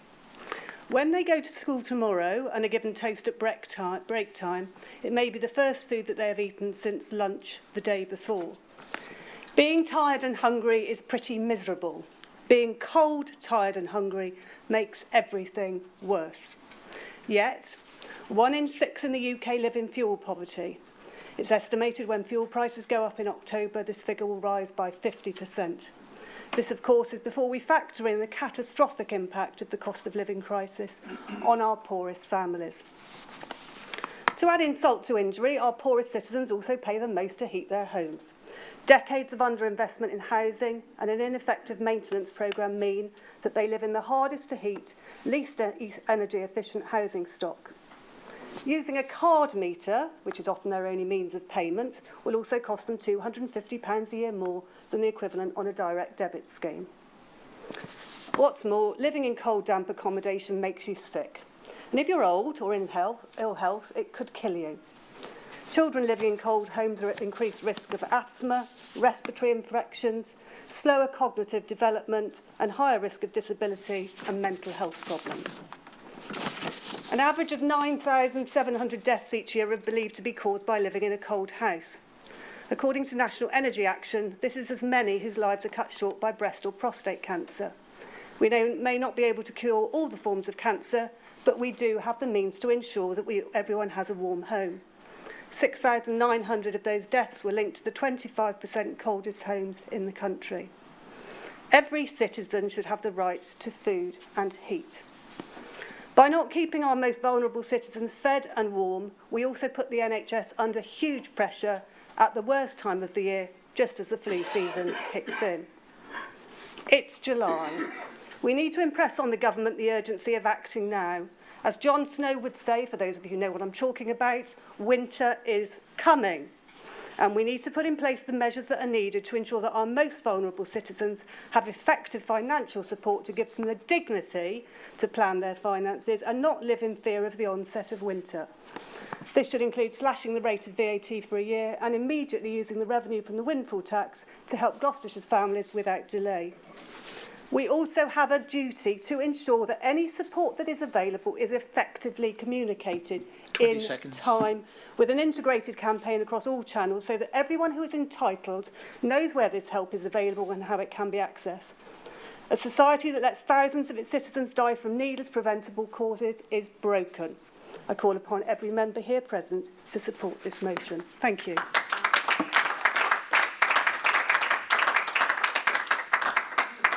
Thank you, Councillor Cohen. Councillor Stephen Davis. Thank you, Chair. We'd like to move an amendment which I think can be put on the screen. I wanted to start by saying I think this is a really important topic, and I think it's really good that, and I'm pleased that we're discussing it here today. But unfortunately, the amendment in its original form is unhelpful, occasionally becomes a bit of a diatribe, and has a list of suggestions that are completely outside the control of Gloucestershire County Council. So the amendment we've put forward actually concentrates on the important things that we, as Gloucestershire County Council, can do and are doing. And I agree with the original motion that the objective has to be to target those most in need. which is what we're doing. So the two things that we want to draw to attention is the Household Support Fund, £3.7 million here in Gloucestershire. This is central government money, but it's our staff who are meeting the demand, and they're doing it efficiently and they're doing it sensitively. And that includes taking a wider responsibility when they see repeat requests for help. They're looking for wider action to address that. It's been done actually out of the People and Children's Services, and I've been watching and monitoring that quite closely. It's an incredible scheme and it's making real impact. The other one that the amendment draws to your attention is the Holiday Activity Fund, which is a 1.59 million here in Gloucestershire. And again, staff at Gloucestershire County Council are administering that, working with their district council colleagues and voluntary organisations as well. You will remember that this scheme was actually introduced during COVID to address the pandemic, but has been extended to help with the cost of living challenges that we see. And in that, moving it sometime long term, we've improved the efficiency of the process that we've done on that. And again, I've been involved in making sure that we do not make that requirement too onerous. So I think with this amendment, this is now a better motion, it's more balanced motion, and concentrates on what we can and are doing here in Gloucestershire. I ask for your support. Thank you, Councillor Davis. I believe you have a seconder in Councillor Fyford. Before we progress, I know this was an uncirculated amendment, so again, I'm going to allow a 15-minute recess so this can be debated by the groups and looked at in their own rooms. So, where are we? If we can be back by 20... What's the time now? 22, quarter of an hour. 10 to midday, please. Members, 10 to 12. Thank you.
Thank you, members. Could you take your seats, please?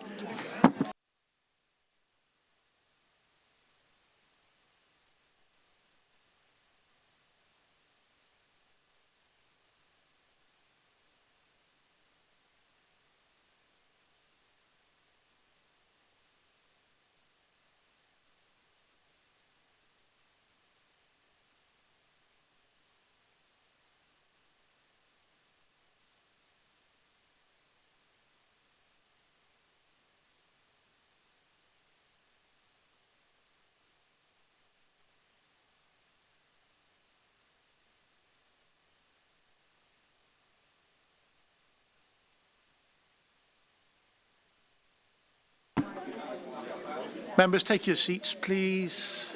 You're racing.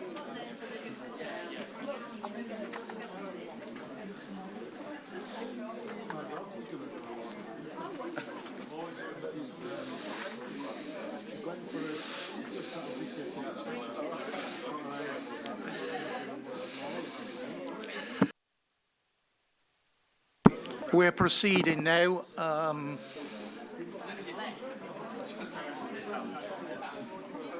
Councillor Hay, do you wish to... yes. Councillor Colin Hay.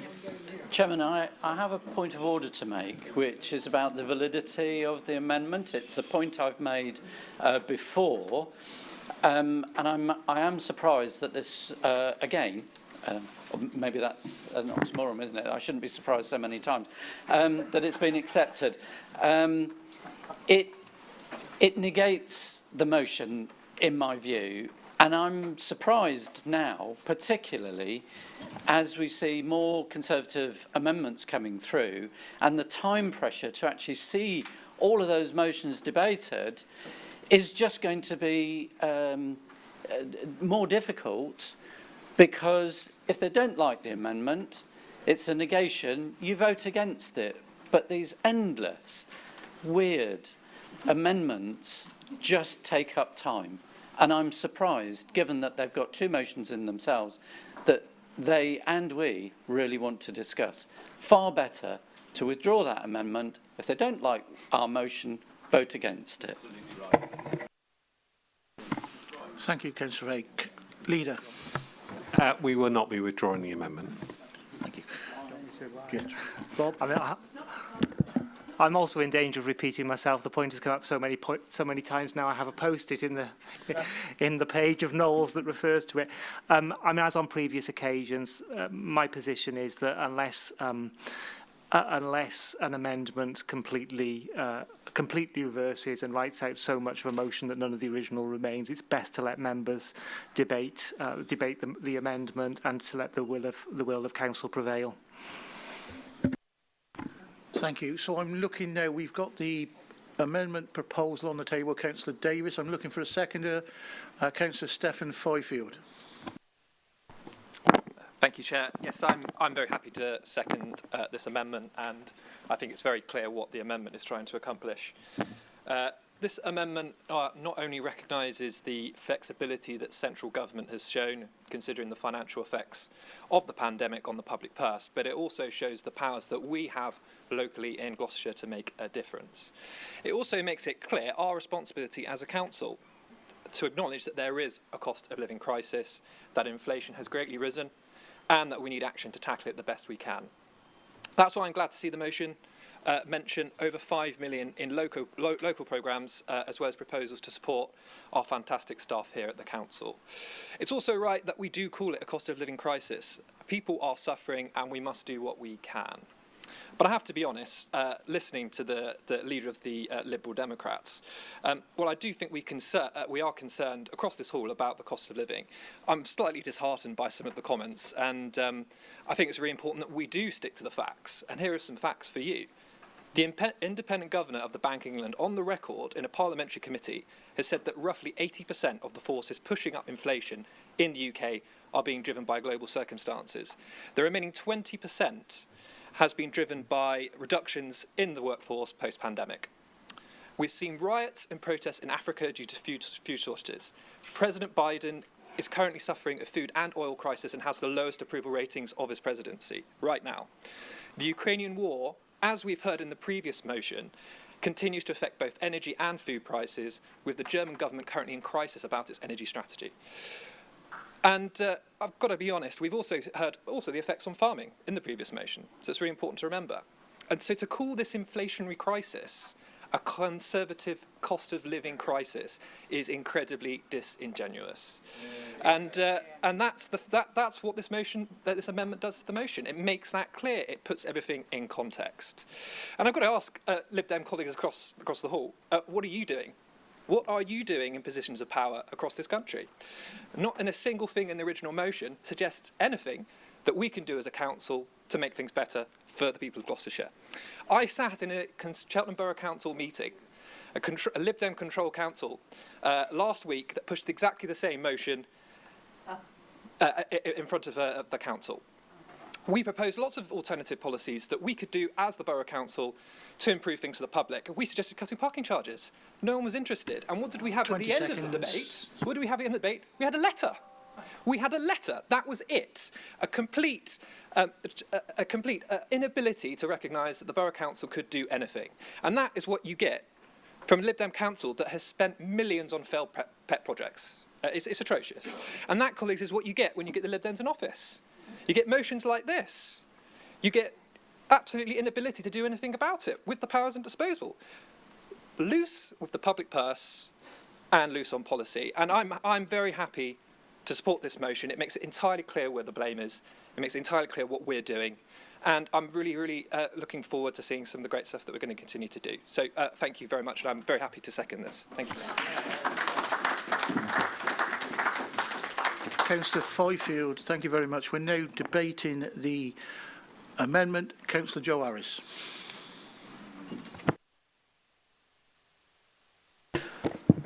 What a lot of cobblers, eh? My Lord.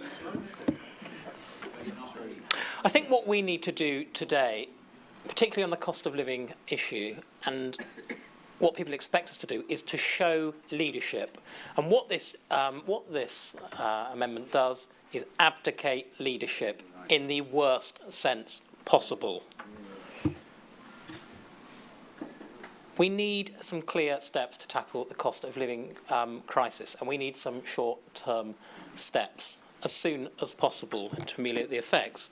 We could start by cutting VAT, saving working families £600 a year if we reduced it to 17.5%. And we know that when this happened in 2008, in the wake of the credit crunch, actually it improved things for many people. It really helped people with their incomes and really helped the then cost of living. We could cut fuel duty in rural areas, and it really, really grates me when you hear the Conservatives trying to claim they're the party of the countryside. Well, I think if you speak to people up and down the land about your record in the countryside, they would laugh. Bus services cut, access to training, employment and education, greatly restricted. It's a scandal. And I think, what are they doing on the cost of living when it comes to rural communities? Where is the cut in fuel duty that would save families that would save families a lot of money? It costs on average £114 for rural people to access transport. That's not good enough. That's £40 more than in urban areas. Where's the plan on the cost of living crisis in rural areas? The Conservatives take the countryside for granted. And when I hear colleagues saying, well, what do Lib Dem councils do? Well, I'm very proud, actually, that in the Cotswolds we've got a Lib Dem administration who are taking the lead on the cost of living emergency. We've created a comprehensive guide signposting our residents to where they can access help and support, not only from the council, but also from local charities and other voluntary organisations. We've taken the very poorest people in our district out of paying council tax altogether. That is something I am proud of. Where are the answers from the county council? I don't know. They abdicate leadership on this issue. It's a scandal that in the 21st century, in an area like the Cotswolds, we have 9 food banks, which last year handed out 5,621. We are one of the very wealthiest nations in the country, and the fact that we've got food banks, I think, tells you everything you need to know 20 seconds, about Councillor how society has failed and how the Conservatives have failed our country. And the other point I'd make, just to sum up, is, well, isn't Brexit going well? It's certainly not. It's certainly not helping with the cost of living crisis, is it? I think the biggest shot in the arm we could give the country to tackle the cost of living crisis is a return to the single market. And who knows? I think the next Prime Minister might well be considering that. Thank you, Councillor Harris. Councillor Jeremy Hilton. I thought more would be ahead of me. Yeah, I just wanted to just look at the Tory amendment, and it's all about global factors. There's nothing to do with any decisions that this dreadful government has made over the last few years. I think there's three things that are causing the crisis, main things. One is quite clearly the war in Ukraine and the knock-on effects that's having on the international markets. It's quite clear the pandemic and the lockdowns severely damaged businesses, and that's also having an effect on it. But we also got to understand that all the red tape that we now have to suffer from importing or exporting goods, Brexit has really caused a major increase in inflation in the UK. And that is a decision that this government made. Joe's absolutely right. The best thing the UK could do now to help reduce the prices is to rejoin the single market.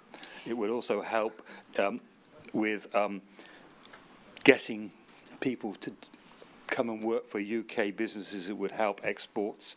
Everything would be much better if we did that. What I also want to comment on is the last line, asking Cabinet to explore the introduction of a national living wage for all GCC staff. I thought we had already passed motions at this council that all our staff will be paid a national living wage. And we introduced a local. I thought we already agreed to that. So why would we need a resolution now? One anecdote about the cost of living is, for the first time ever, I always let my fuel tank go down to when it goes onto reserve. For the first time ever, it cost more than £100. That was a shock. Normally it's about 70 quid. To go up to £100, that's the example of what the actual fuel cost is going to be for people that need to use their cars. I'm fortunate I only live around the corner, so I can walk to Shire Hall, but there'll be others who've got to drive to work. There'll be care workers who are paid 20 pence a mile, not enough to even fuel their cars by the private sector, businesses that operate domiciliary care. They won't even be getting the 45 pence a mile. Imagine how that's hitting their pocket if they've got to pay for the fuel for their car to go and see elderly people that we're encouraged to stay at home now. We need to look at these things, and I think the Conservatives' dismissal of the motion and the amendment really doesn't do justice to the crisis that we have at the moment. It's a pity, really, but there you are. Councillor Hilton, thank you. Councillor Matt Babbage. Oops, thank you, Chair. Firstly, I just want to say I welcome this motion and the amendment and the debate that we're having on such an important topic. And I just wanted to limit my remarks to one particular element of the original motion that's been removed by the amendment, and that's the Lib Dem policy around a temporary but blanket VAT cut.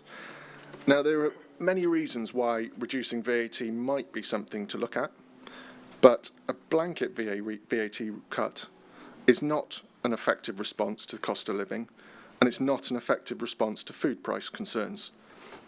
The obvious reason for that is that most food doesn't have VAT anyway, and most necessity goods are zero VAT too. I'd also point out that a temporary VAT cut doesn't reduce prices long term, it just shifts the inflation from this year into next. It's kicking the can down the road. And don't forget that there's a not insignificant impact on businesses, shops, stores making those VAT changes. And you've got to ask how much of that saving actually gets passed on to consumers anyway. What things would this VAT, the Lib Dem plan to cut VAT, actually reduce the cost of, though? Well, the original motion would cut the cost of luxury goods, like new Ferraris. Is the Lib Dems plan really, to solve the cost of living crisis, really to reduce the price of luxury super yachts? I'll take two. I've been saving. This motion also mentions that it would save the average household £600.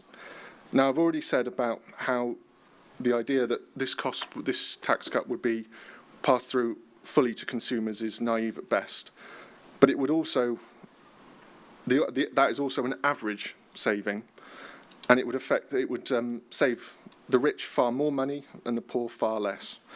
I would personally much prefer a cut in costs that are targeted at true cost of living items. I'm just as an example, and there are many that we could look at, but removing VAT on things like phone bills or domestic broadband costs. As an instance, that would cut costs not by some paltry 2.5%, but by 20% by taking it to zero VAT. And we could even maybe look at negative VAT on, say, particularly healthy foods like fruit and veg. Let's remember that 20 seconds. It was the Conservative government that removed VAT on sanitary products recently. And this option is only possible because we are now outside the EU. So we should make use of this flexibility, this so-called Brexit dividend, and target our efforts on the true cost of living crisis. But let's not forget that all of this is above the level of GCC. It's above the level of the County Council. I welcome this amendment, which focuses far more on the real measures that this council can take to address the cost of living crisis. Thank you, Councillor Babbage. Councillor Bernard Fisher, please. Thank you, Chair. It mentions in the amendment mentions in the first paragraph that global factors, including the rise of wholesale gas prices. Large swathes of our county hasn't got gas. It relies on oil, electricity, or bottled gas, or wood. All affected by VAT. The amendment talks about the previous speakers just talked about not reducing VAT across the board. That would reduce fuel bills if we did. Also, the delivery of our essentials, food, is subject to vehicles which carry fuel tax and VAT. Councillor Hilton has mentioned that it costs more and more to fill up. That is giving the Chancellor more revenue. It's like he is going to, if he cut VAT by 2.5%, his revenue this year, because of the cost of living increase, would probably be the same from VAT. So he's getting a bonus because of the cost of living going up with the increase on VAT of goods which we all buy and have to buy in some cases. They also talk about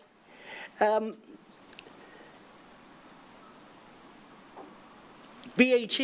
Our new Chancellor, who was appointed yesterday, says on Radio 4 this morning that there is a change of policy coming.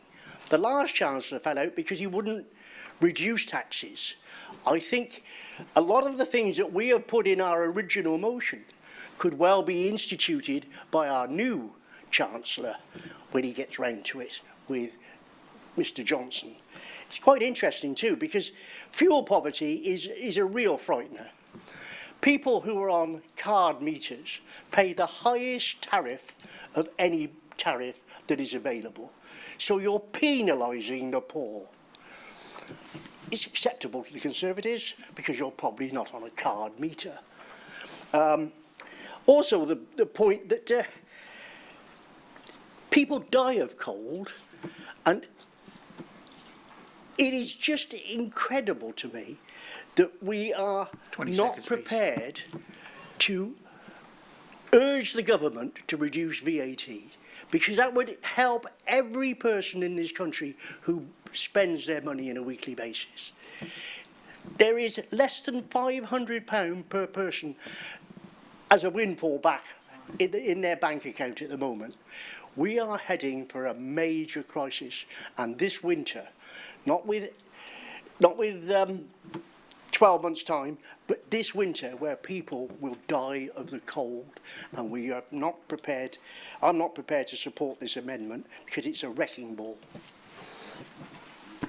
Thank you, Councillor Fisher. Councillor Chloe Turner. Thank you, Chair. I'm sure we're all experiencing cost of living impacts on our casework. I certainly am, even in leafy and Minchinhampton. I'm getting requests for families needing support outside the school holidays when they haven't got school lunches to contribute to their children's nutrition. We're looking at setting up a food bank in Minchinhampton, for goodness sake. I mean, it's felt everywhere. It's not just an inner city thing. And as such, on the coalface as councillors of the cost of living crisis, I think it's entirely legitimate that we should be passing up thoughts to government. So I'm sad to see all of that stripped out of this motion with the proposed amendment. There should have been a debate about what those messages should be, not just removing them entirely. I was pleased to hear initially that we might have some local commitments as well, but I'm not seeing anything meaningful there. If we're not already offering the national living wage to our own employees, that's frankly embarrassing, and it shouldn't be something that's addressed in a motion. It should be something that's the basic operation of this council, and I hope that we can be reassured that it is. Thank you. Councillor Turner, thank you. Councillor Wendy Thomas. Thank you, Chair. I just wanted to chime in and say that the cost of living crisis is an emergency, and I'm seeing this in my area every day. I was on a bus a few weeks ago, and there were two young mums sitting behind me, and they were talking about how much food prices have increased. And then they went on to discuss which household appliances they could stop using in order to be able to have enough food money to feed their families. It was an absolutely heartbreaking conversation to hear people in our county talking about not using their ovens and not using their washing machines so that they'd had enough money to feed their families. It was absolutely heartbreaking. Labour would have strongly supported the original motion. We do not support the amendment. I think calling on government to look at cutting VAT, to look at a cut in fuel duty, and to look at the windfall tax for helping with energy bills is really the least we can do. Thank you, Councillor Thomas. Councillor Lisa Spivey. Thank you. Yes, I think Councillor Thomas has just said it. In fact, I won't be supporting this amendment because I absolutely agree that by taking out these fundamental things that we could ask government to do is really wrecking the heart of this motion. It is true, it is a global crisis, but it is really important that we act upon that for our residents. We are elected here to come to this chamber to represent our residents, and anything that we can do to support them, which also includes lobbying government, is incredibly important. And I think that is what we should be doing here today. And to strike out every single action in the main motion, I have to say, I think completely defeats it. We won't solve everything in this room, but we have to try our best to do our best by our residents, and it is our duty to do so. I also think that we should be doing that because of the long-term effects. This is not a crisis which will be resolved in the next few months. It will take years.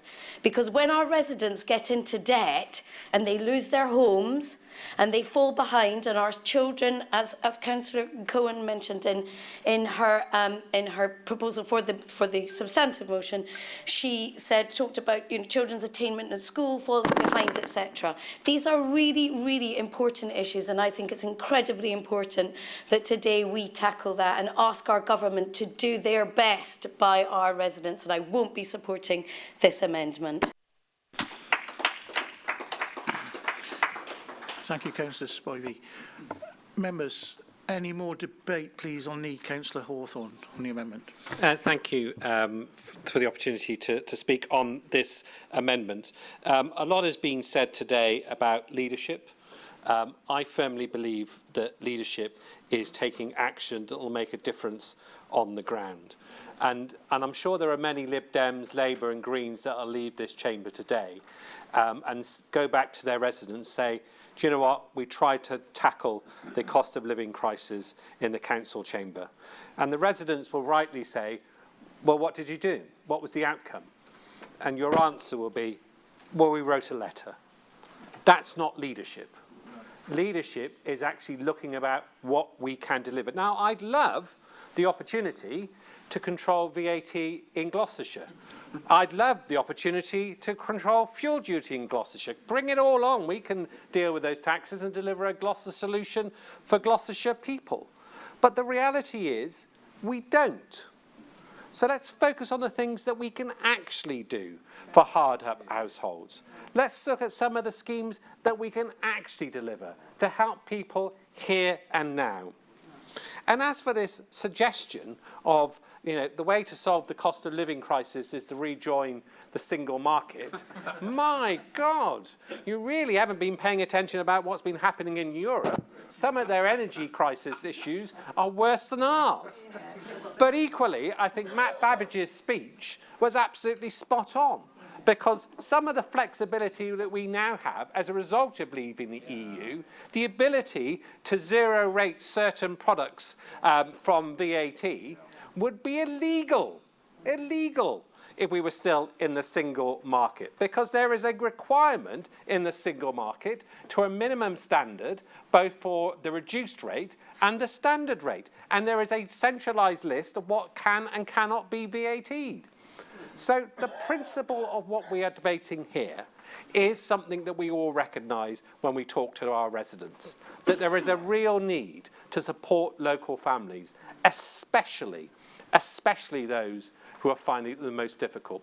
Not the ones who are planning to buy their Ferrari, but the ones that are struggling day in, day out. And that's why we made our amendment, to show what we are doing, what we are achieving, how we can help, how we can support those families through this difficult time. I stand by this amendment because it delivers real action, not just send another letter in the post. Thank you, Leader. Councillor Ben Evans. Thanks, Chair. I mean, picking up on the good thing in the amendment is around the national living wage. I'm amazed, like other colleagues have said, that hasn't already been passed. I won't question your memory on it. I've just had a quick Google search. 2014, there was a supplement, and that sounds like it was temporary. So I think that's probably why. Year to year. Yeah, and so, but I'm amazed, and I think that's a real shame on the council, and I welcome it in the amendment. The rest of it, I just think, with all due respect to my colleagues on the other side, I just think you've got this. I've got this one wrong. In a way, it's quite sweet that you're showing real faithfulness to the government when everyone else is desperately trying to distance themselves. The MP for Tewkesbury has obviously decided to back another horse this week. The MP for Cheltenham has shown real moral and ethical backbone by also doing the same thing.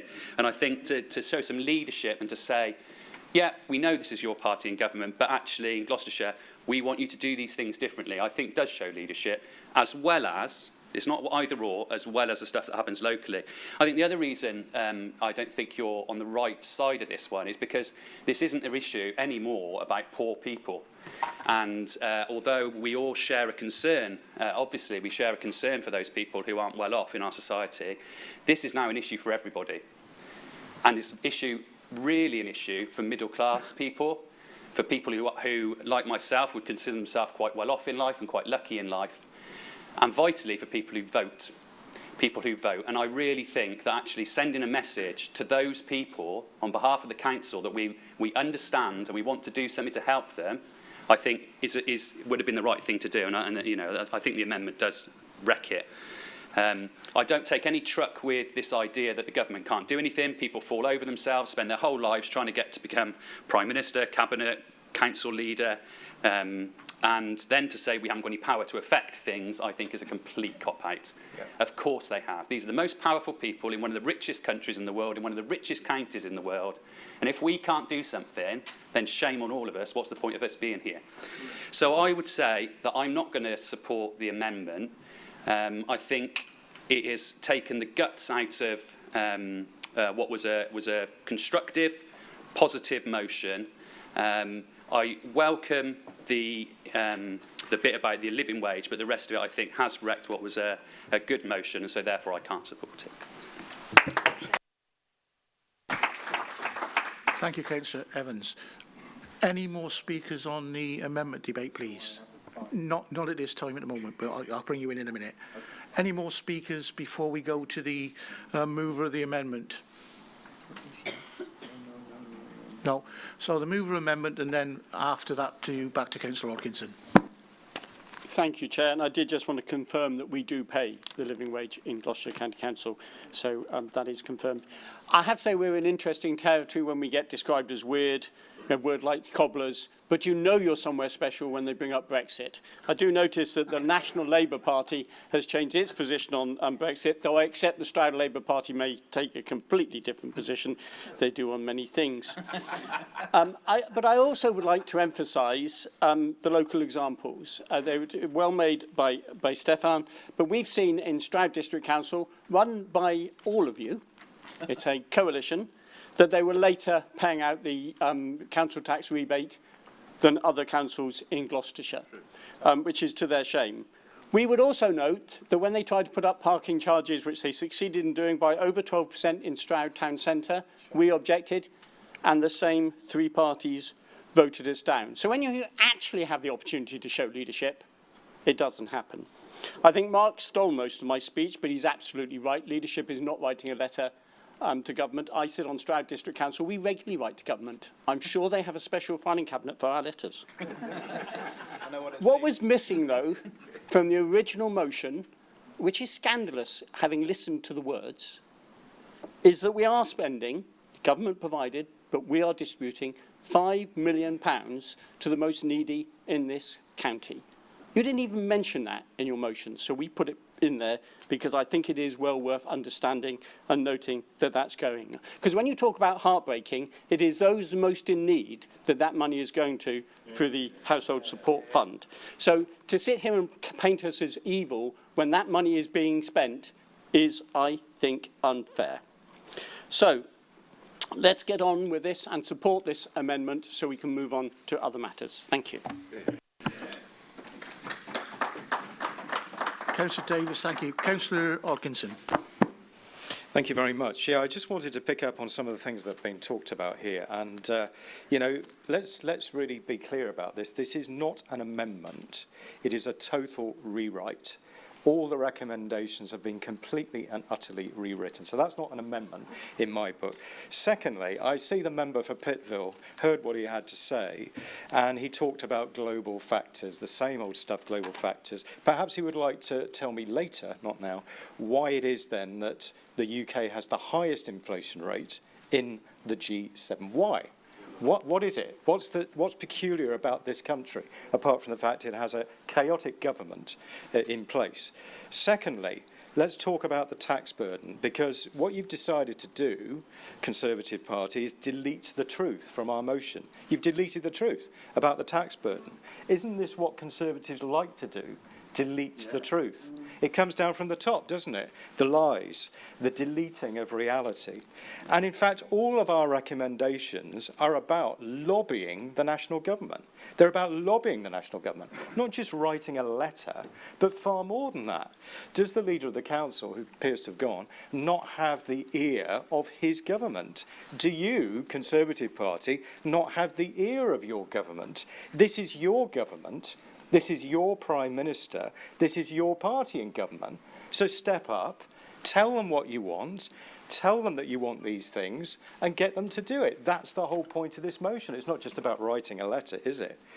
Shame on you today, because what you've done is copped out completely in getting your government and your party and your Prime Minister, because you're still supporting him, to do the right thing. We will not be supporting this amendment. Thank you. Councillor Hodkinson, thank you. Just one moment, we're just seeking some clarity with the leader and Councillor Evans. Just bear with us a second, please. Can we just stop the clock there, Simon, please?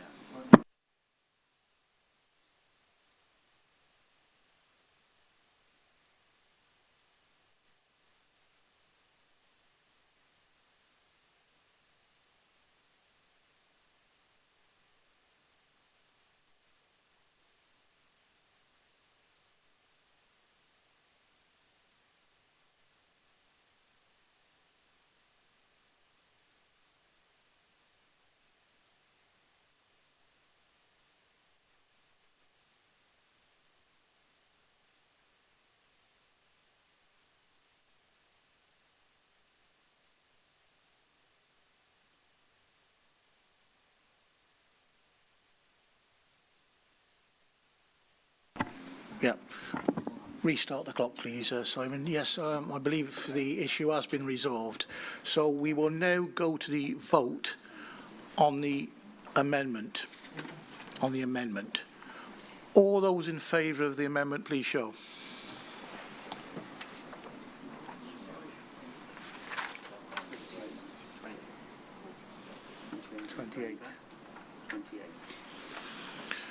All those against the amendment, please show.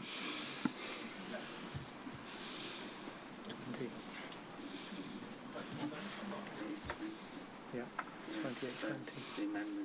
The amendment succeeds. 28 to 20. Thank you. The amendment succeeds by 28 to 20 and now becomes the substantive motion. So I'm going back again to Paul. Councillor Hodkinson, if you wish to speak again as a proposer of the original motion. Yes, okay. Well, obviously, I have said, I mean, are other speakers wanting to speak? I could sum up at the end, actually. I think it might be easier, unless there's no other speakers. There aren't other speakers. Okay, fine. Back to me then. Okay, I just want to summarise, really, where we are on this. What we did in bringing this motion was to think of some really strong things that could be brought and lobbied, and the government lobbied.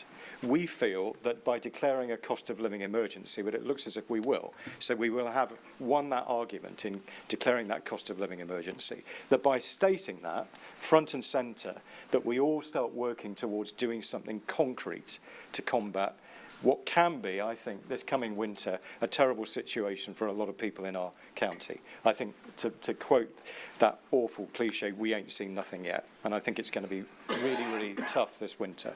So, our original proposals are still there, but have been amended now. My summary is there is a cost of living emergency. We should all, as councillors, be doing everything we can, both in this council and to lobby government, to actually get a better situation for all our residents. Thank you. Councillor Hodkinson, thank you very much. So we're now going to vote on the new substantive motion. All those in favour, please, of the substantive motion. 28. Those against the motion. Those abstaining. 20. Thank you, members. So the motion is carried 28 for, none against, and 20 abstentions. Thank you, members. Moving on to motion 906, improving Gloucestershire's bus services. Councillor John Bloxham, please. Yeah, Councillor Thomas is going to propose this. Okay, switch around. And you were second, Councillor Bloxham? Yes. Councillor Wendy Thomas, then, please. Thank you. Thank you, Chair. I think we have a friendly amendment on this motion that has come from the Conservatives and that John and I have accepted. And hopefully it's been circulated and it is up on the screen there for you to look. So I'm going to go ahead and carry on with proposing this motion, if that's all right. Bus services are in crisis across Gloucestershire. I'm sure that most of us in this chamber, especially those who represent the rural corners of our county, will attest to having inboxes full of stories from residents about bus cancellations, unreliable services, and villages sometimes cut off completely from any bus service whatsoever. Just this week in the Stroud district, Stagecoach West has cancelled between 50 and 60 services a day. They barely run 50 and 60 services a day. The impact of this on already vastly underserved communities is devastating. If you're traveling by bus within a city like Gloucester or Cheltenham and a bus is cancelled, you're likely to have another one coming along shortly. But if you are in a rural area like Coley that has one bus in a day and one bus out, when that bus is cancelled, you have no service whatsoever. To provide just one example of the impact of this on residents, a local Dursley resident contacted me this week to say that the 5:20 p.m. bus from Gloucester to Dursley has been cancelled not once, not twice, not 3 times, not 4 times, but 5 times in the last 7 days. And that has meant that when she finishes work at 4 p.m., she has to wait until 6:35 to get a bus home to Dursley. She does have an alternative, and that is to catch the train to Cam and Dursley. However, then she has an hour-long walk back to her house because that station is now completely cut off from the 2 communities it was designed to serve. What are her options if she is one of the 20% of Gloucestershire households that do not own a car, or one of the 30% of Gloucestershire residents who do not drive? Stagecoach was offering to reimburse taxi fares for people who had cancelled bus routes and were left stranded, but I've just spent quite a bit of time in the last week or two pursuing Stagecoach to actually pay some of these invoices for the taxi fares that go back to the month of March. The situation is broken. In the February budget setting meeting for this council, all hope was pinned on Gloucestershire's Bus Service Improvement Plan, or BSIP.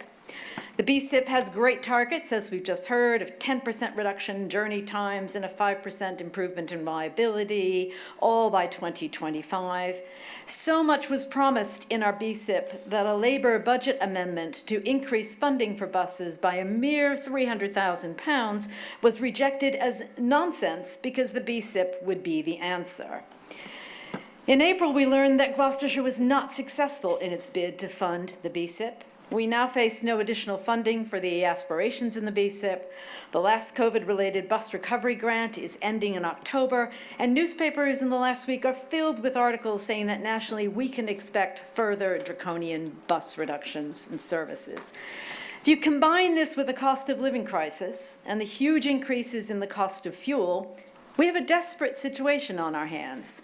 And then you add in the environmental impacts of people resorting to their cars if they have them, if they can drive, and if they can afford to run them, and that's a blow to climate change and our climate change targets. This motion calls for Gloucestershire County Council to consider in-year proposals to address the loss of the bus recovery grant and the lack of BSIP funding. In the view of the Labour group, this is an essential and urgent issue to enable residents of this county to get to their jobs, to get to their schools, to get to hospital appointments and leisure activities. Just as importantly, this motion calls for the Environment Scrutiny Committee to establish a task and finish group to examine the issues and make recommendations for how these improvements can be implemented. I trust that every member of this council will support these measures and that we can all go back to our residents and say we will try to help them improve the county's bus services. Thank you. Councillor Thomas, thank you very much. Councillor Bloxham, do you wish to speak now or retain your right? I'll retain the right. Thank you. Councillor Becky Hoyland. Thank you, Chair. I would like to support this motion as I'd like to see this council taking bus service improvement seriously. £14 million spent on one junction and nothing on bus service improvement. At a time when we, that's us, the County Council, have a duty to facilitate and enable people to make the switch from our own individual cars to shared sustainable transport. This is a political decision about where we spend money, and it's pulling us further down the road towards a climate chaos because of a passion and an addiction to the car and at the cost of our future. So I will be supporting this motion. Thank you. Thank you, Councillor Hoyland. Councillor Roger Wyburn. Thank you, Chair. I'm glad this motion's been brought, and I support it. The true problem in Gloucestershire is that we're starting from such a desperately low base of public transport, in which, for example, only 8% of journeys to work within Gloucester are by bus. In Cheltenham it is 6%, it falls to 5% in Tewkesbury, and then it falls off the scale in the rural areas, and you can deduct 30% from that because those are the pre-pandemic figures. And unfortunately, the Tory legacy to this council from previous Tory administrations and from the government is abysmal. It goes back to Thatcherism and deregulation of buses. The Thatcher government was, in some ways, compared to present governments, quite a principled government, but it's just, the problem was that the principles absolutely wrecked whole swathes of industry, and the bus industry was one of the major sufferers as a result. And in fairness, it would be true to say that not enough has been done by subsequent governments until a little bit relatively recently to reverse that situation, when I think climate change has begun to force the realisation that things have to be done, and major events are happening in places like Manchester, but it hasn't percolated into the rural areas yet. But the kind of leave it to the market approach, in Gloucestershire, it's been taken to an art form. Over 17 years of Tory administrations, we don't actually have a public transport in Gloucestershire. And when Councillor Robinson says we have to deal with the regulatory framework that we're in, I understand that, but it still didn't stop Reading from owning its own bus services, and they do that, and they run a wonderful bus service every day in Reading. So with such minimal funding and such little attempt to do the art of the possible within this regulatory framework, we kind of are in quite a poor state, and huge swathes of the network are now on the brink of collapse. And we've seen this happen with at least one major route in the Forest of Dean already, albeit there are attempts to recover some of that, but things are really in a poor way. And if ever there was a county that needed a bus service improvement plan and the in-year changes which we talked about, it's Gloucestershire. To put this right, it really needs to be bold, it needs to be radical, it needs to be detailed, wider strategy from the kind of base where we are now. And if it isn't radical, it isn't going to do what needs to be done. You're not going to see the decarbonisation.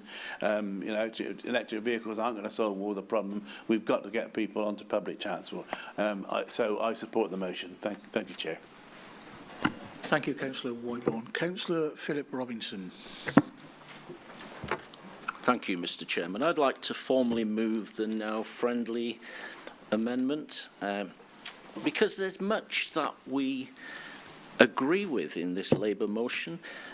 Surely there's nobody here who isn't disappointed that Gloucestershire did not receive any funding for its BSIP, along with, let it be said, 70% of county councils in the country. And we agree that this reduces the scope for some of the improvements that were envisaged in the BSIP, and that all of us here would like to see happen.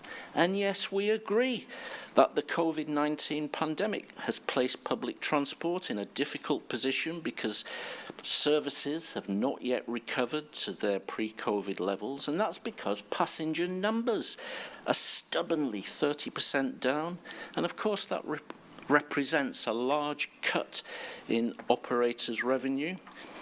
But where we took issue with the original motion is the suggestion that we're not doing anything about these difficulties.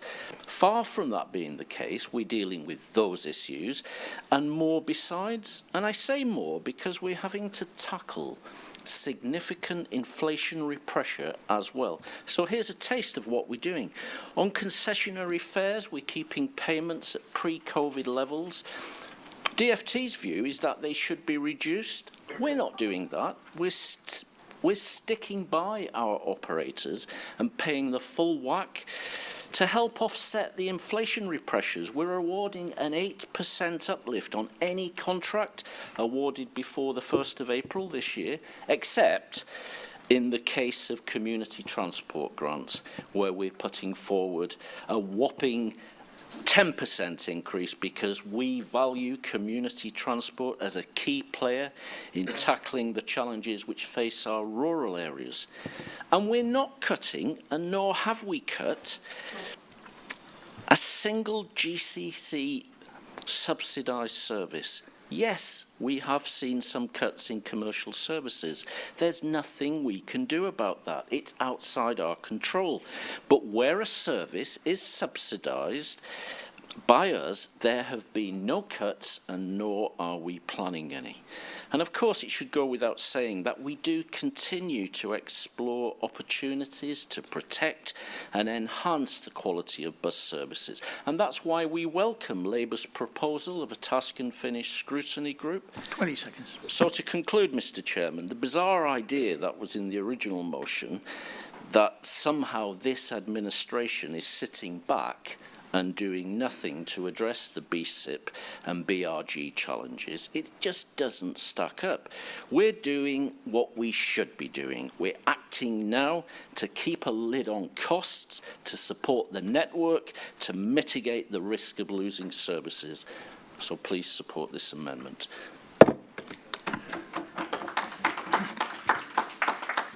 Thank you, Councillor Robinson. Before I go to Councillor Bloxham, the seconder, are there any other members that wish to speak? Councillor David Gray. I'd just like to express support for the amendment that's been proposed by Councillor Robinson. I also welcome the original motion. I think everybody appreciates that buses have to play an important part in terms of addressing climate change and in terms of improving connectivity for our rural communities. It was very disappointing that we didn't get that additional funding. 70% were part of that. 70% of councils who didn't get any additional funding, particularly rural councils, Shropshire, Warwickshire, Herefordshire, which, as we all know, hurricanes hardly ever happen.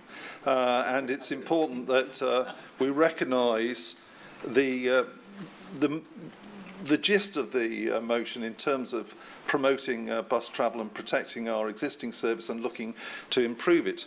But I think the amendment strengthens the motion. I'm especially happy that it highlights the need to work with the county council network to ensure that rural councils, we need to lobby to get fair funding for the rural counties. And further, I think this is an example where, and we heard some grumbles earlier about the democratic process of proposing amendments. I think this is an example where an amendment can and does improve the original motion. So I'm very happy to support that amendment.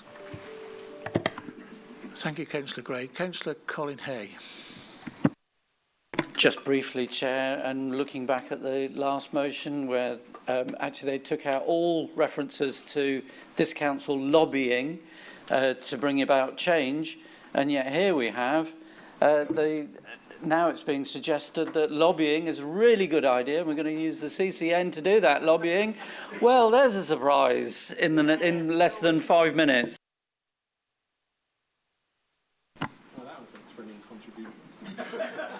Thank you, Councillor Hay. Members, anyone else wish to speak before we go to Councillor John Bloxham? And then we'll finish with the Councillor Wendy Thomas after. But no, so Councillor Bloxham. I'll be brief because I hope we can reach the other items. I think it's worth remembering that one of the reasons we've got into the position we are now in, sadly, is because of the way in which the whole public transport sector was deregulated back in the 1980s, and indeed many municipal bus undertakings in that period were banned. I'm pleased to hear that we are taking some steps based on what Councillor Robinson has outlined. That's why it would be useful for us to have a task and finish group so that we can learn a bit more about those things, look in detail at what we can do, and have some transparency around that, and do that on a cross-party basis so that those that are not privy to executive information are up to speed on what is happening, what we can do. And we also shine a light on what Stagecoach is doing and the new company that's going to take it over. We seem to be particularly suffering from poor performance within the Stroud district and, as Councillor Thomas outlined, rural services in particular. So we would welcome more detailed scrutiny of this and doing whatever we can in order to improve services when the limitations of the powers now remain available to us, as sadly they were taken away many years ago. Thank you. Thank you, Councillor Bloxham. Councillor Wendy Thomas. Thank you, Chair. I will also be very brief. I'm grateful to the Green and Lib Dem and Labour colleagues for adding their support and evidence to this discussion. There's so much to say about buses, and I'd be happy to stay here and talk about them for much longer, but I won't. I'm also grateful for the Conservative amendment, which we do accept. I really want to be able to go back to the residents in my division to say, we are working on this. We are united as a county council. We are committed to improvements. We will set up this task and finish group to look into how these improvements can be implemented, and we will look to in-year proposals to improve bus transport for all our residents. Thank you. Thank you, Councillor Thomas. Members, will go to the vote. All those in favour of motion 906, improving Gloucestershire's bus services, please show, please.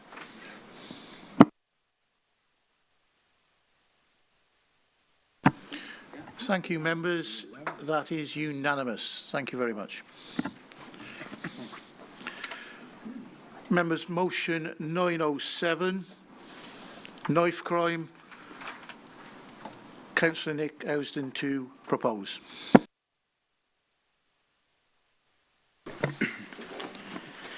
Thank you, Chair, and I'm glad we've finally got to this motion on the third attempt. Chair, firstly, before proposing this motion and getting into its detail, I just wanted to make one thing clear.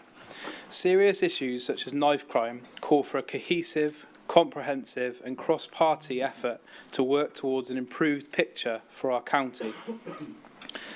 Members here have political allegiances of varying colour, and our views on many topics vary greatly. But this should not be one of them. Irrespective of the party you represent here, we all represent residents across our county. We must all unite in our efforts to rid our county of knife crime, and we must work together to prevent the devastating consequences knife crime causes being repeated in the future. Romari Crosby died last year on December the 15th, just 10 days before Christmas, after being stabbed in the centre of Gloucester. He was just 16 years old. Romari's family describe him as a happy, cheeky, loving little boy that evolved into a warm, happy and gentle young man of whom they are immensely proud. Just take a second to think about that family. Romari never came home. His family never got that Christmas together and will never have the joy of Christmas with him ever again. I am a parent, as are many around this chamber, and I want you to just really take a second and really think about the point I just made. He will never come home. Neither did Holly Gazzard in 2014, just 20 years old, nor Joshua Hall in April last year, just 17 years old. Sadly, I could go on, but I won't because I'm conscious of the time. I am in no doubt, like me, this pained you all greatly, the thought of never celebrating a Christmas, a birthday, a new job, a growing family, or a holiday with your children ever again. The thought is unbearable. Members, in my line of work, I see the day-to-day devastation left behind by knife crime. And I am not the only one. I want to highlight in particular the work of Councillor Steve Robinson and the Councillor of Ben Evans. I've met previously with Steve and Ben, and we've got a broad knowledge of the great work they both do with young people, and I'm sure, like me, this is something close to their heart. When we hear of tragic incidents like Romari's, we think of the victim and their families first and foremost. and rightly so. But also think about the victims' friends, fellow students, teachers, hospital workers, witnesses, and many more. My point, members, is that just one of these incidents has a dramatic effect on so many people. From year ending March last year, across England and Wales, 221 murders involving a knife or other sharp instrument took place. Of these murders, London saw 27 teenagers killed. The youngest, members, was just 14 years old. What a waste. To year ending September last year, over 44,000 offences were recorded by police in England alone. This is a national crisis that Gloucestershire is not exempt from. Gloucestershire specifically had 283 possession of weapons offences last year. Virtually all of these were relating to knives. Members, we must do everything we can to stop this trend, and I believe that this motion is a good first step. Following Romari's death, thousands of Gloucestershire residents showed their support for the Crosby family by attending runs for Romari across the city throughout January. This wave of support culminated in a month of fundraising events started by Romari's uncle Danny Davis and his friend Michael Hagan. At events preceding the run, Councillor Hawthorne presented Danny with a cheque for £5,000 on behalf of this council, taking their total raise to nearly £20,000, and I commend Michael and Danny for this work. Mark was quoted as saying at the time, "I've lived in this city all my life, and this is the most inspirational gathering of people I have ever seen." Now, members, we must use this inspirational feeling experienced by the leader and others around this chamber and do something positive. I implore all members to support this motion and work together with officers to develop an action plan for our county, one that we can all be proud of. It is essential we work with partners, including the Office for the Police and Crime Commissioner, to develop and deliver an action plan deterring young people across our county from carrying knives. As part of this plan, we need to listen and work with partners best placed to support us in achieving our goal of ridding knife crime from Gloucestershire and preventing a tragedy like Romari's from reoccurring. Mr. Chairman, the time has come for us to collectively take action. I call on all members to support this motion unanimously. Together, we can set our differences aside and work to reduce and eventually rid our county of this knife crime plague once and for all. Please support this motion. Thank you.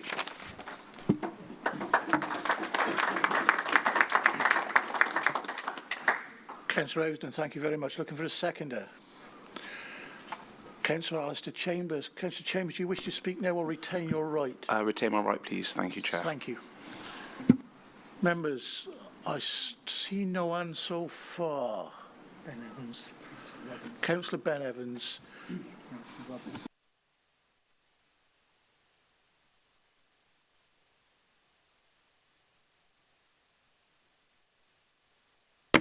So thanks, Nick, for bringing that. We're really pleased you brought it and I'm fully in support. For those of us who've worked with young people, the things like this are really, really difficult, really difficult. I'm desperate not to politicise this, but we have got an amendment which we hope is friendly and helpful. I have spent all my life being a youth worker, and it would be completely, when I was elected, I said I'd represent the young people I work with and youth workers, and so I'm just going to advocate on behalf of youth workers and the value they would add to this. I think the idea of listening and putting a plan together is absolutely right. I think that's absolutely right. But I also think that looking at the unique role that youth workers play in the lives of young people is absolutely necessary. I'm not going to patronise members because I've worked all over the county, and actually Conservative members have been really supportive of youth work wherever I've gone. I worked in the North Cotswolds and other places, and they were very supportive. So I'm not patronising, please don't think I am, but just to explain what good youth work does. It's based where people are, so it goes out and finds and is based in communities where people are. It's relational, so it's based on a relationship between a trusted adult and young people. It's voluntary. By that I mean young people choose to engage. They're not forced into it, which for teenagers, most things in life they're forced to do. And it's associative. So it's about not just working one-to-one, but working with groups and about creating norms of behaviour. And so when we look at issues that are so complicated and so entrenched that sometimes as a youth worker you look at them and think, what can we possibly do about it? The value of youth workers in communities is, it can't be overstated. And actually, you know, in some communities where youth workers and also community workers, to be fair, are based, they really act as a fulcrum for doing some of this work that you're talking about bringing people together. I'm currently employed by the MOD, and the MOD is one of the biggest employers of youth workers in the country. They employ virtually every base. They have youth and community workers because they understand the value of that working with children and young people. And although sometimes in the past it may have been seen as a luxury item for a council, I would advocate so strongly that, that it's not. In so many ways, whether we look at young people's mental health, whether we look at preventing crime, whether we look at working with the most disenfranchised young people, it really does offer a evidence-based solution. So completely behind the motion. I think it's really good that you've brought it. We've suggested a few amendments, and I'll wait to see where they go. Thank you, Councillor Evans. Have you a seconder? Councillor Hilton. Before we go there, Councillor Hilton, I believe we need a 10-minute recess to look at the amendment. Is everybody happy with that if we do that? And return here, please, at 13:10 prompt, please. Do you want a little longer and use that as the lunch break as well? Should we have half an hour and be back here promptly at 13:30? Is everybody happy with that? Yeah.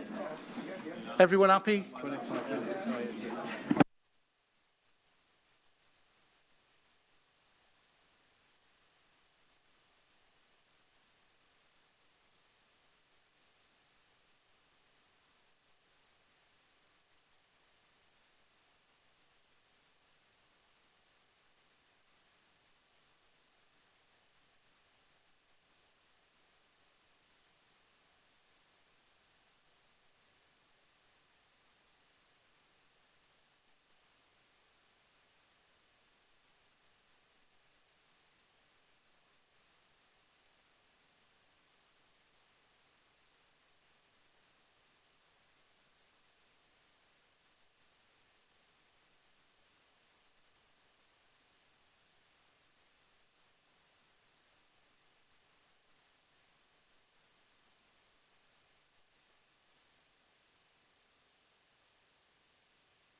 Thank you, members. So where we are, we've just had the break for the amendment, coupled with lunch.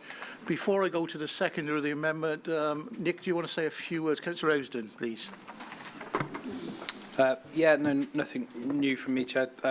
We've had a look at the Lib Dem amendment. We've adjusted slightly, but we're happy with that in principle. Yeah. Thank you, Councillor Ousden. So the second of the amendment, Councillor Jeremy Hilton. And before you start, Jeremy, I've also got to speak Councillor Steve Robinson, Councillor Chris McFarlane and Councillor Brian Tipper. Okay, so that's where we are. So we're going to Councillor Hilton. Thank you, Chair, and I'm glad the amendment, though slightly changed, has been accepted, and therefore we can all vote for this motion. I think it's really important that we try and stamp out the need for young people in Gloucestershire to frankly carry a knife. I mean, I think this is the real problem. If you're carrying a knife, you're more likely to be involved in an incident where somebody gets stabbed, somebody gets injured, somebody gets killed. So we do need a policy of don't carry a knife, and we need to invest in knife crime prevention. And I think what we really need to do in Gloucestershire is invest and expand our youth services. Looking back over the years, just after the Conservatives took control of the County Council, the budget for the Youth Offending Service and the Youth Service together was just over £5 million. And when you look at the report that went to Cabinet earlier this year to recommission the Youth Service, which had been set in 2013, the budget for that is £4.716 million for 5 years. And it repeats the same figure. There's no inflationary cost change in that, and it could be extended for another 2 years. And I just think that what we're not doing is we're not employing enough detached youth workers getting out in the communities at risk, where the likelihood is young men mostly will be carrying a knife because they think it's something to do. And we need to get to these young kids and to children younger to make sure that they don't carry a knife, and therefore I think we might be able to reduce the incidence of knife crimes in Gloucestershire. Look at these figures based on Bank of England inflation calculator. If we were to get back to the 2005 spending levels, we'd need another £2.5 million. It's probably that we can't do that this year, but the purpose of the final amendment was to suggest, Chair, if we really want to tackle knife crime in Gloucestershire, one of the things we've got to do is investing more detached youth workers working in the community, dealing with the young lads in particular that might be at risk for having involved in knife crime incidents. So we need to put more money in it. And we know that we've had budget cuts and budget cuts. It's caused us stresses. I mean, Dave Norman, for example, has invested back into the fire and rescue service because it was been put under stress and strain. And I think that's exactly the same problem here. We can't rely on the police because they're there often to deal with the incident at the time. We can't rely on them to stop young kids from carrying knives. What we ought to do is get in there early, and we need youth workers doing that. We don't need youth workers in buildings, we need youth workers in communities. So we need to invest in more. So I'm looking forward to possibly a budget growth item for next year from the administration that we could support, which deals with getting more youth workers out on the streets in Gloucestershire, particularly the communities that are most at risk. Thank you. Thank you, Councillor Hilton. Councillor Steve Robinson. Thank you, Chair. Yeah, just like Nick said, and our other colleague there, Ben, you know, we've both been involved, all of us have been involved in youth work. I started when I was 18. I don't do face-to-face anymore, but I do help in management of the youth centre. It's so important. You've heard me speak about youth services before, and just as others have said, this proactive work is so important. And It's happening more across the country now that councils are realising the mistake of cutting their youth services. So just as Councillor Hilton said, I really hope that in the next financial year we can seriously look at reinstating some street-based work. I know we're not going to go back to youth centres, the same as what there was pre-2010, but let's start to be proactive in that. Thank you. Thank you, Councillor Robinson. Councillor Chris McFarlane. Thank you, Chair. We as a Green Group are encouraged by the good intentions of this motion and the amendment adds value to it. To want all of our children to feel safe in their communities and for no one to carry a weapon either with intent for violence or for perceived protection. We really do not want to follow the American way in this respect. We sincerely hope the Council can help to address the root causes of crime, for feeling a need for protection is the most prevalent reason young people give for why they carry a knife, reporting that they do not feel the police are able to provide that protection and that they need to rely on something else to ensure they are safe. The Tackling Knives Action Programme of 2009 showed promising results, and indeed lessons could still be learnt from the outputs of that programme. Ultimately, we think we would all stand a better chance of defeating knife crime if we were committed to decreasing poverty by investing effectively in our public services, the police, our prisons and rehabilitation facilities, education, and as Councillor Evans has indicated, most importantly, youth. A service that was cut by over 70% or £1 billion in the last decade. Thank you. We support this motion. Councillor McFarlane, thank you. Councillor Brian Tipper. Thank you, Chair. I really don't want to say too much because I've been repeating what has been said before. But what I do want to say is I fully support the sentiment with what Nick has proposed. Basically, what I'm fearful of is that we're aiming some of our thoughts at children in particular carrying knives, and they probably don't realise the damage they can do even with just one stab, along multiple stabbings and that sort of thing. So my thoughts are being able to do something without harming the thoughts of completely innocent children. And what I'm trying to say is, or point out, is that when the boy got stabbed at Cam, the children and grown-ups, they lined every road on the way to the funeral. In other words, the support that poured out to the family in general was unbelievable. And so on the one hand, you don't want to damage that sort of situation, but at the same time, a boy carrying a knife is well, a threat to society. And in the PCC, I remember we had a situation where people were reluctant to give a child a criminal record. And I agree with that to a great degree.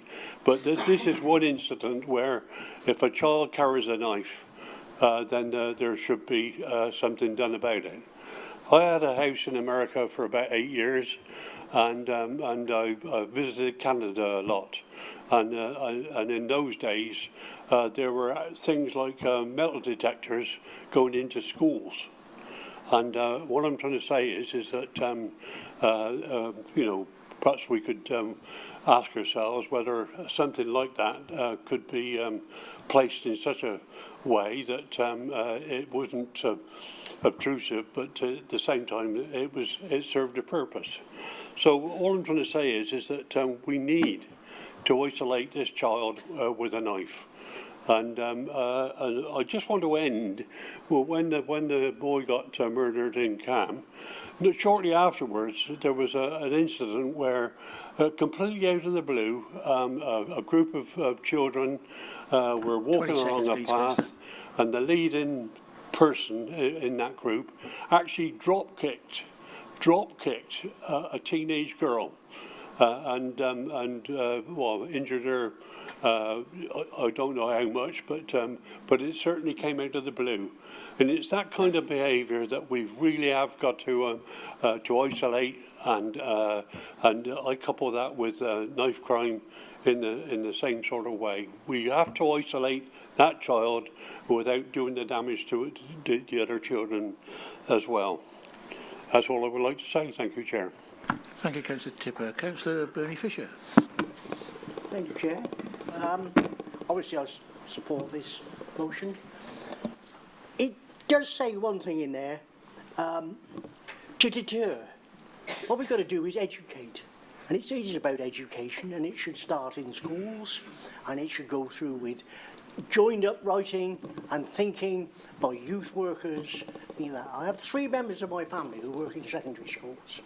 My son worked in a South London school where they had a metal detector arch and found knives on a regular basis.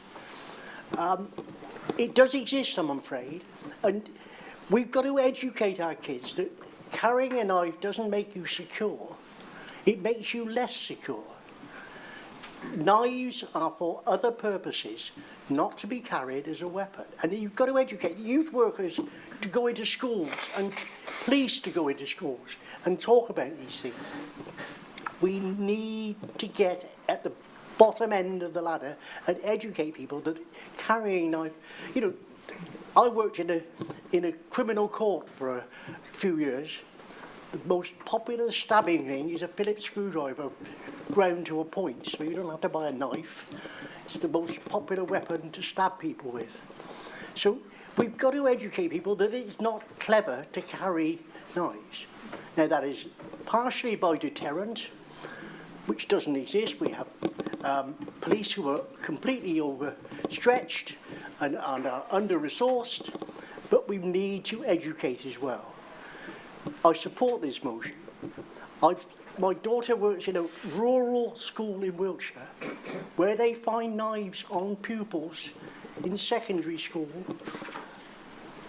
with knives. They involve parents, they involve the local police, but we're not getting the message across early enough. We should be in primary schools, secondary schools, working with youth workers, because youth workers do great amount of work to get people involved in something else, in a group activity. I watched Flintoff last night on cricket. It's amazing what he is doing in Preston with cricket. There are kids that have never held a cricket bat in our country, and they're now getting involved. It just seems that we neglect our children. We just throw them away. They are our seed corn. We've got to look after them and educate. Thank you, Councillor Fisher. Councillor Steve Davis. Thank you, Chair. I just want to say I support this motion brought by my colleague Councillor Howson. I think it's an excellent motion. I want to just say a few things about youth services. First of all, across children's services generally, we have increased the budget this year, and we shouldn't forget that. And we are going through a process of procuring youth services at the moment, which actually came out of a all-party task and finish group actually chaired by Leslie Williams in the past, and identified this need to target the most vulnerable children who were not engaged in other youth services. And that's what we've built the whole procurement of youth services around. So I welcome this. I particularly welcome the bit that says we're going to consider more money for youth services. But we will we'll look and hopefully be able to do more on this. But it's not that we're starting from scratch. Thank you. Councillor Davis, thank you. Leader. Thank you, Mr. Chairman. I'm only standing up, I think, because Nick made reference to me in the motion, and my experience of attending the Run for Romani event earlier on in the year. And I must admit, when the idea was first floated to me, I was very, very apprehensive. You know, I've seen firsthand the anger that can be felt within communities when this sort of devastating crime occurs. And I was genuinely very apprehensive about the idea of going and talking and seeing this community group and this family in particular. And I must admit, I had to be persuaded quite heavily by Councillor Alistair Chambers, who really did say that this is something that they would really welcome. They want to see the support, but you also want to come down and see the way that they have reacted to this tragedy within their communities. And I remember very apprehensively parking my car just behind Butler's in town and walking round the corner to be just overwhelmed by the number of people that had gathered on that night just outside Butler's in Barton Street. You know, we aren't talking tens of people, we aren't talking hundreds of people, we're talking thousands of people that had gathered because of what this family was doing, but also because of the tragedy that had befallen their community. And there was anger in that crowd, but there was also a sense of determination. A determination from a community that wanted to say no more, that this needs to stop, that we need to act collectively as individuals with our neighbours to make sure that it's not seen as being acceptable in our communities anymore. And it was at that moment, I think, I was also struck by the fact that the answer to tackling this devastating crime doesn't lie in this chamber.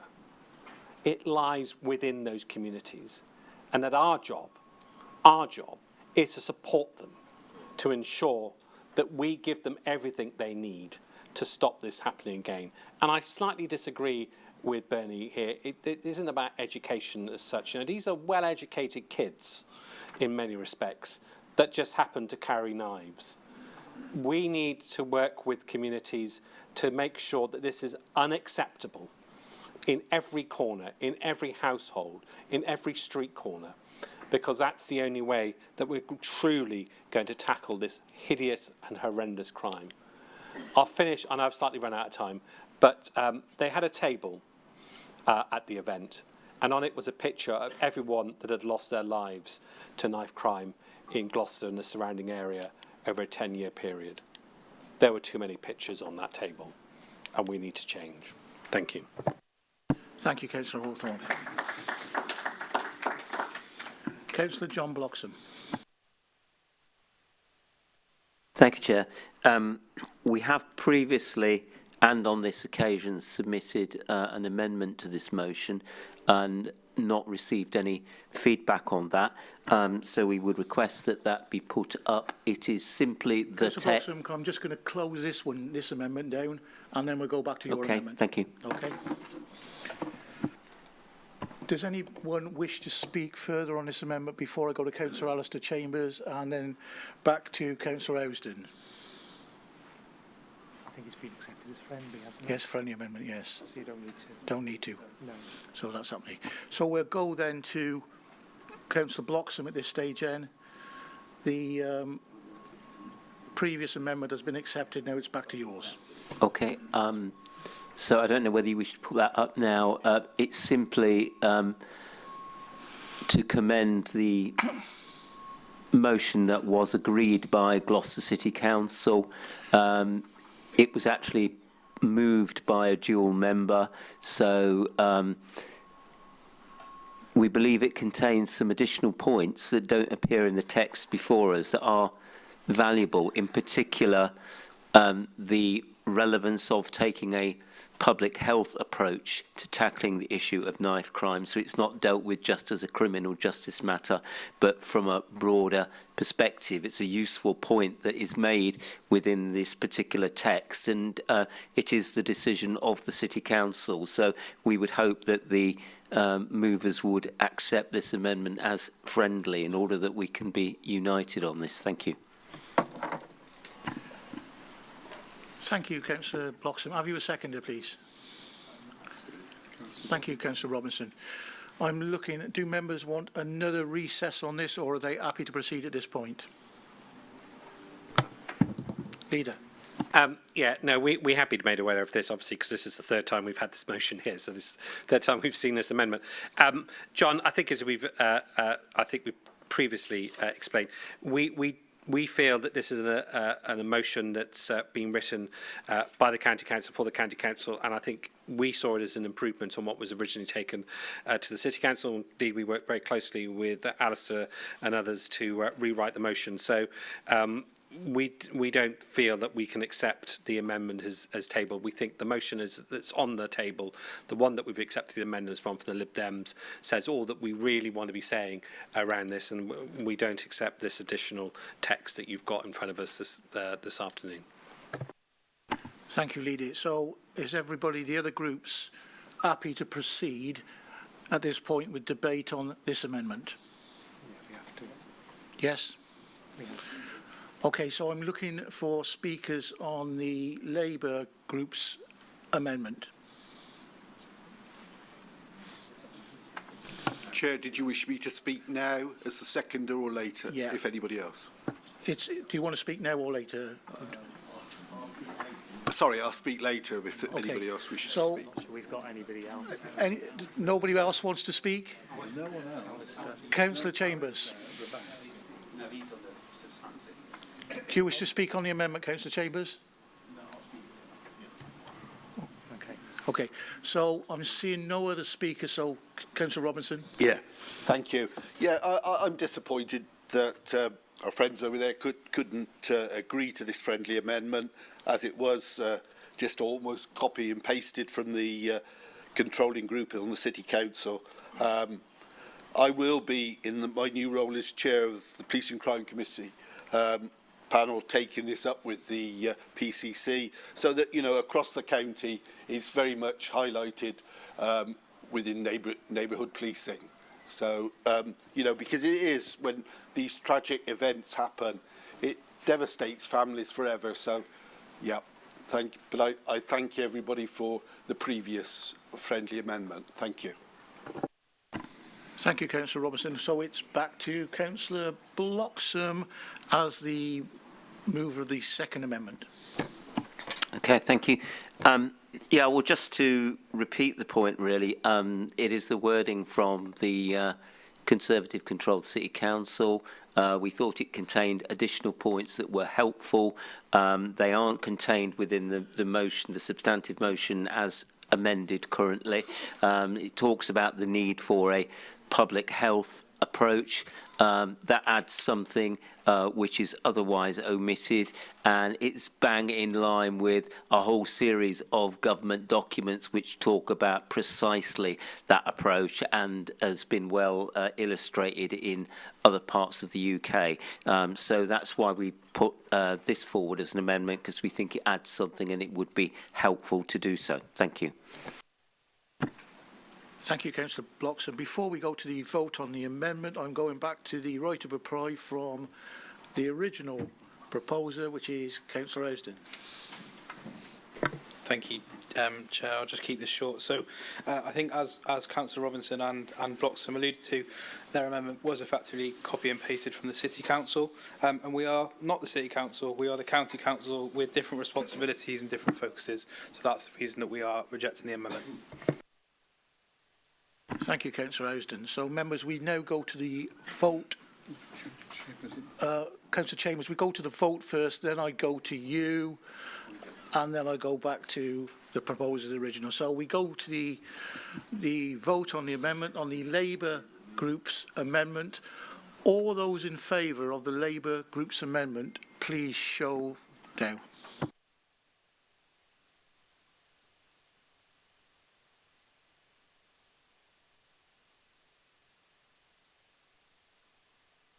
Those against the Labour Group amendment?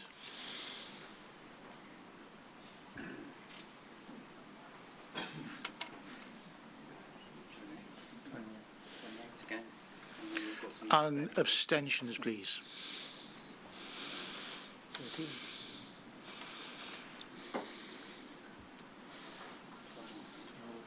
Somebody gone. And what was the... So 7 for the amendment, 28 against and 12 abstentions. Thank you. So the amendment is... 14, 13. Thank you. So the amendment is lost. So we continue debate on the original motion. So before I go to Councillor Chambers, is there anybody else who wants to speak on the original motion? Councillor Evans. Just to say, yeah, as I spoke to Nick during the interval, happy with the changes, the slight change of wording, so we're going to absolutely behind it and we'll vote with you. Thank you. Councillor Morgan, please. Thank you, Chair. Yeah, I'll support the original motion. I think it's a right thing to do. I'm glad the councillors brought it to this attention. It's a terrible thing to happen, especially in the city here. My father was a coal miner, and he always said to me, if you can't defend yourself with your hands, because bullies will come along in your life and try and take advantage. If you can't do it with your hands, don't carry a knife, my boy. Because if you ain't good enough with your hands, you ain't going to be good enough with a knife. And it always ends up in disaster. So I think unlike what the leader said, it is education, not people being highly educated, but people being educated. A knife don't make them any bigger man. If they can't do it with their hands and they can't defend themselves like that, forget the knives. It's only going to get turned against you, and that's what should be being preached. Thank you, Chair. Councillor Morgan, thank you. Before I go to Councillor Chambers, any further speakers, please? No. Councillor Chambers, thank you for being patient. Over to you, and then finishing with Councillor Ouston. Thank you, Chair. It's a bit surreal for me then, just voting against the motion that I put in for the City Council that I wrote myself and it's delivered by Cabinet member. It's a bit of a strange situation, but exactly what the leader said and exactly what the Cabinet member said. This is the County Council and it's very different to the City Council. And that is very important to remember because I put that motion in and the City Council failed. Not the administration, not the Conservative administration, we put that forward, but the City Council officers failed. And if you would have seen the Gloucester Live, for once I wasn't in it this week, you'll see that there was an article about Put the Knives Down. And this is a local group that raised 10,000 members in our city with regards to knife confiscation and protecting the children in our city. And they've disbanded after 7 months. Because the knife crime action group that I put forward with a public health approach, with community collaboration, with police, with community groups and youth venture groups, broke down. And it broke down because the city is not bothered. And I'm glad to hear that the county is bothered. And when I rang up Mark, he came out immediately on the event. Like he said, he's a bit apprehensive. There's a lot of people there. And there's 2 ways communities react to a tragic event of a child being killed. One of anger and violence, and one of love and support. And we have the latter, love and support. And what's disappointing is to see the City Council officer failings yet again, putting our children, our families at risk. And this is apparent in another murder this week in our city. A murder where somebody is running around, stashing one knife, somebody that's brutally murdered in the streets of our city. And this is what's frightening. So thank you all for coming together for this motion, one that's been very important to us all. And it was very inspiring to be attending every night of the run, seeing it from a handful of people at the start, 10 to 12 people, then going up to what I think was around 5,000 people. So our county council can do better, and under the leader of Mark Hawthorne, Cabinet member Nick Housden, I'm sure we will do a lot better than what the city have done. So let's not just keep this cheap, let's not just do talk. Talk is cheap. And one thing I noticed in some of the councils that's all it is talk. This is time for us to make some real change together that's going to benefit everyone. So please, let's make sure this actually does happen and it doesn't fall down and break down like it did on the City Council. And a very important knife crime group that was run by community, run by volunteers, run by residents that have put out hundreds of trauma packs. And these are trauma packs that contain a product called Celux. You inject it into the stab wound and it seals the wound. And that enables children to get to the hospital to have life-changing surgery. I'm not talking about basic first aid packs. We're talking about chest seals that go straight over and create a vacuum and blood loss. I noticed I've run out of time, so please, together on this, let's work together and let's actually make change happen. And let's not fail like the City Council. Thank you. Thanks, Councillor Chambers. And finally, Councillor, before we go to the vote, Councillor Nick Ownston to sum up. Thank you, Nick. Thank you, Chair, and thank you everybody for your contributions. So there's been a number of contributions and focuses on different areas, and I think it's important to note that this isn't about any one factor. So it's not about solely youth work, it's not about solely funding, it's not about solely police, it's about a number of factors. And if you're going to deal with knife crime effectively, then it's about working with partners from all different areas with a collaborative approach, which is what I referred to in my opening speech. It's really pleasing to see a unanimous support around this chamber for this motion. And I hear what Councillor Chambers is saying about turning these words into action. And I hear what Mark is saying about too many faces on the table. We need to change that. And we do need to take action on this. We do need to see this through, and we do need to make good on the motion that we're about to pass. So I hear those thoughts, and I take everyone's views that there are a number of factors that can help, but it does need a collaborative approach with a number of different factors from people and organisations all contributing, and they all want the same thing. Everyone around this chamber, we have differences of opinion on most things, but we all want to see this a reduction in knife crime. So it's something we all agree on. We have different focuses and ways that we want to get there, but it's coming together, pulling all of those resources together and coming up with a plan that incorporates everyone's knowledge and expertise to really deliver on this. So thank you, everyone.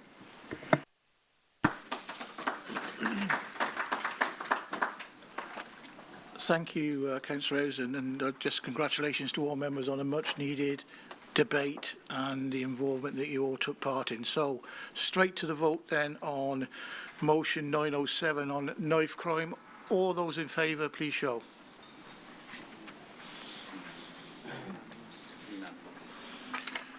Unanimous. Thank you, members. Members, that brings an end to the motions today. Sadly, we are going to not be able to get to motion 908 against violence against women and girls. And I must thank Councillor Ben Evans for expressing concern on this. And perhaps if we could get together, this has failed again for us, I think at least a second time, to see, third time, if we can sort of lead us, have a discussion if this can be brought forward to the September meeting, please. I think that's already been done, Chair. I think we've got some cunning plan which should be happening as we speak, I guess, or happened. So hopefully, yeah, so it should be first next time. Thank you. So the cunning plans work. Thank you.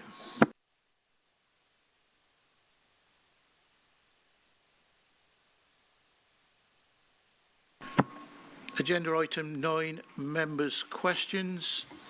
Up to 45 minutes is allowed for this item, and it's to answer any written member questions about matters which are within the powers and duties of the County Council. So straight to number 1, Councillor Chris McFarlane. Any supplementary, please? Yes, please, Chairman. Well, it's not exactly a supplementary as such, because the answer given is comprehensive, relevant, and given with authenticity. So I thank the council, the member for having answered that in that way. On behalf of residents in my division, of course, I will monitor progress and continue to do so. Thank you. Thank you, Councillor McFarlane. Question 2? No supplementary. Thank you. Is Councillor Cody still online? Yeah. She's still online. Yeah, she wants to ask a supplementary. So, Councillor Cody, over to you again via remote.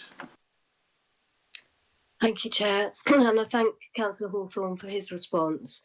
My supplementary question is, if keep cups are forgotten at full council and single-use cups have to be used, please could facilities to collect and ensure these are properly biodegraded be considered, and please could food waste caddies be provided for members who cannot manage all of their lunch or are unable to take home their compostables. Leader. Yeah, thank you for that. You might be noticing I'm eating mostly just bananas today. I did discover there was nowhere to put my banana skins when I created a small pile of them on my desk. So we will action both those points. And I think it's probably worth, because this is, well, we've probably got one more meeting in this room before we go to the new chamber, but potentially what we need to do is maybe look at making sure the new chamber has those facilities in it as well if we're going to have lunch in there going forward. But yeah, no, point noted. Thank you. Question 4, Councillor Becky Oyland, any supplementary? Nothing on 4. Question 5, Councillor Wyburn, any supplementary on 5?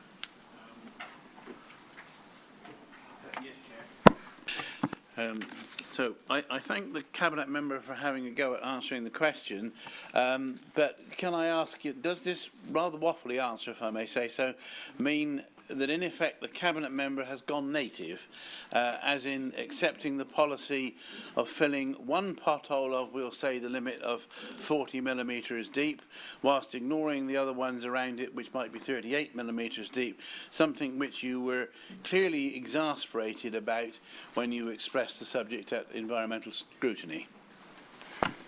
Councillor Morris. Thank you, Chair.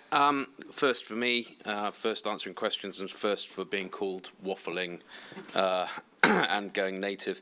I just wanted to reassure Councillor Wyborn that my main effort is to make highways better and invest the 100 million that we announced in the best way possible. And my team have been locked. It's a good job. I love planning in my day job because the team have been locked in rooms with me for the last few weeks, wet towels around their heads, and we're on a journey. And things like what is a safety defect, what is a defect, and what is the difference are at the forefront of my mind, and really enjoying working with the team on what's going well and what we can do better. And I'd just point out that through the understand phase, the planning phase, the delivery and the measurement, members and indeed group leaders will be brought in on this process because this is a technical discussion about how we can do things better. I understand leaders have already been invited, and I look forward to the member session, which I believe is scheduled in the autumn. So I hope that's unwaffling in its answer. Thank you. Thank you, Councillor Morris. Councillor Wyburn, question 6, supplementary. Yes, I do, and I'm glad that the Cabinet Member talks about journeys. So in plain English, and after all the deep dives into potholes and the end-to-end journeys, I'm not sure to where, has the Cabinet Member been persuaded by his team to change his mind? Are we saying that you no longer accept that our roads are in a terrible state, which was the wording in the question? Are the roads in a terrible state, Mr. Cabinet Member? Yes or no? Councillor Morris. Well, I wasn't going to answer in Swahili, so I'll try and keep this in English. I think I've been really clear about what we're doing well in highways and what we can do better. There's 100 million out there. We are working with a team. There's no persuading going on. One of the things I've enjoyed most in the last month is having a really, really engaging conversation with officers and members about how we can do things better. That's the way I do leadership. We talked about leadership earlier today, and I'll resist the urge. No, anyway, for me, it is about a discussion with our officers and a rigorous planning process, and I'm sorry if that's too wonkish for you, but I'm not going to rush this. I'm going to sit, I'm going to understand the portfolio, I'm going to work with officers, and we're going to go on this journey. You as members and other leaders are going to be part of this, and we're going to make things better. Councillor Morris, thank you. Councillor Wyburn, number 7? Not on 7, but I do have one for 8, Mr. Chairman. Fire away. So, would you accept that there is, or that there was, possibly is, serious underfunding in all of the years for a safety budget, especially 2019 to 21, where it's perhaps up to 70% down in real terms?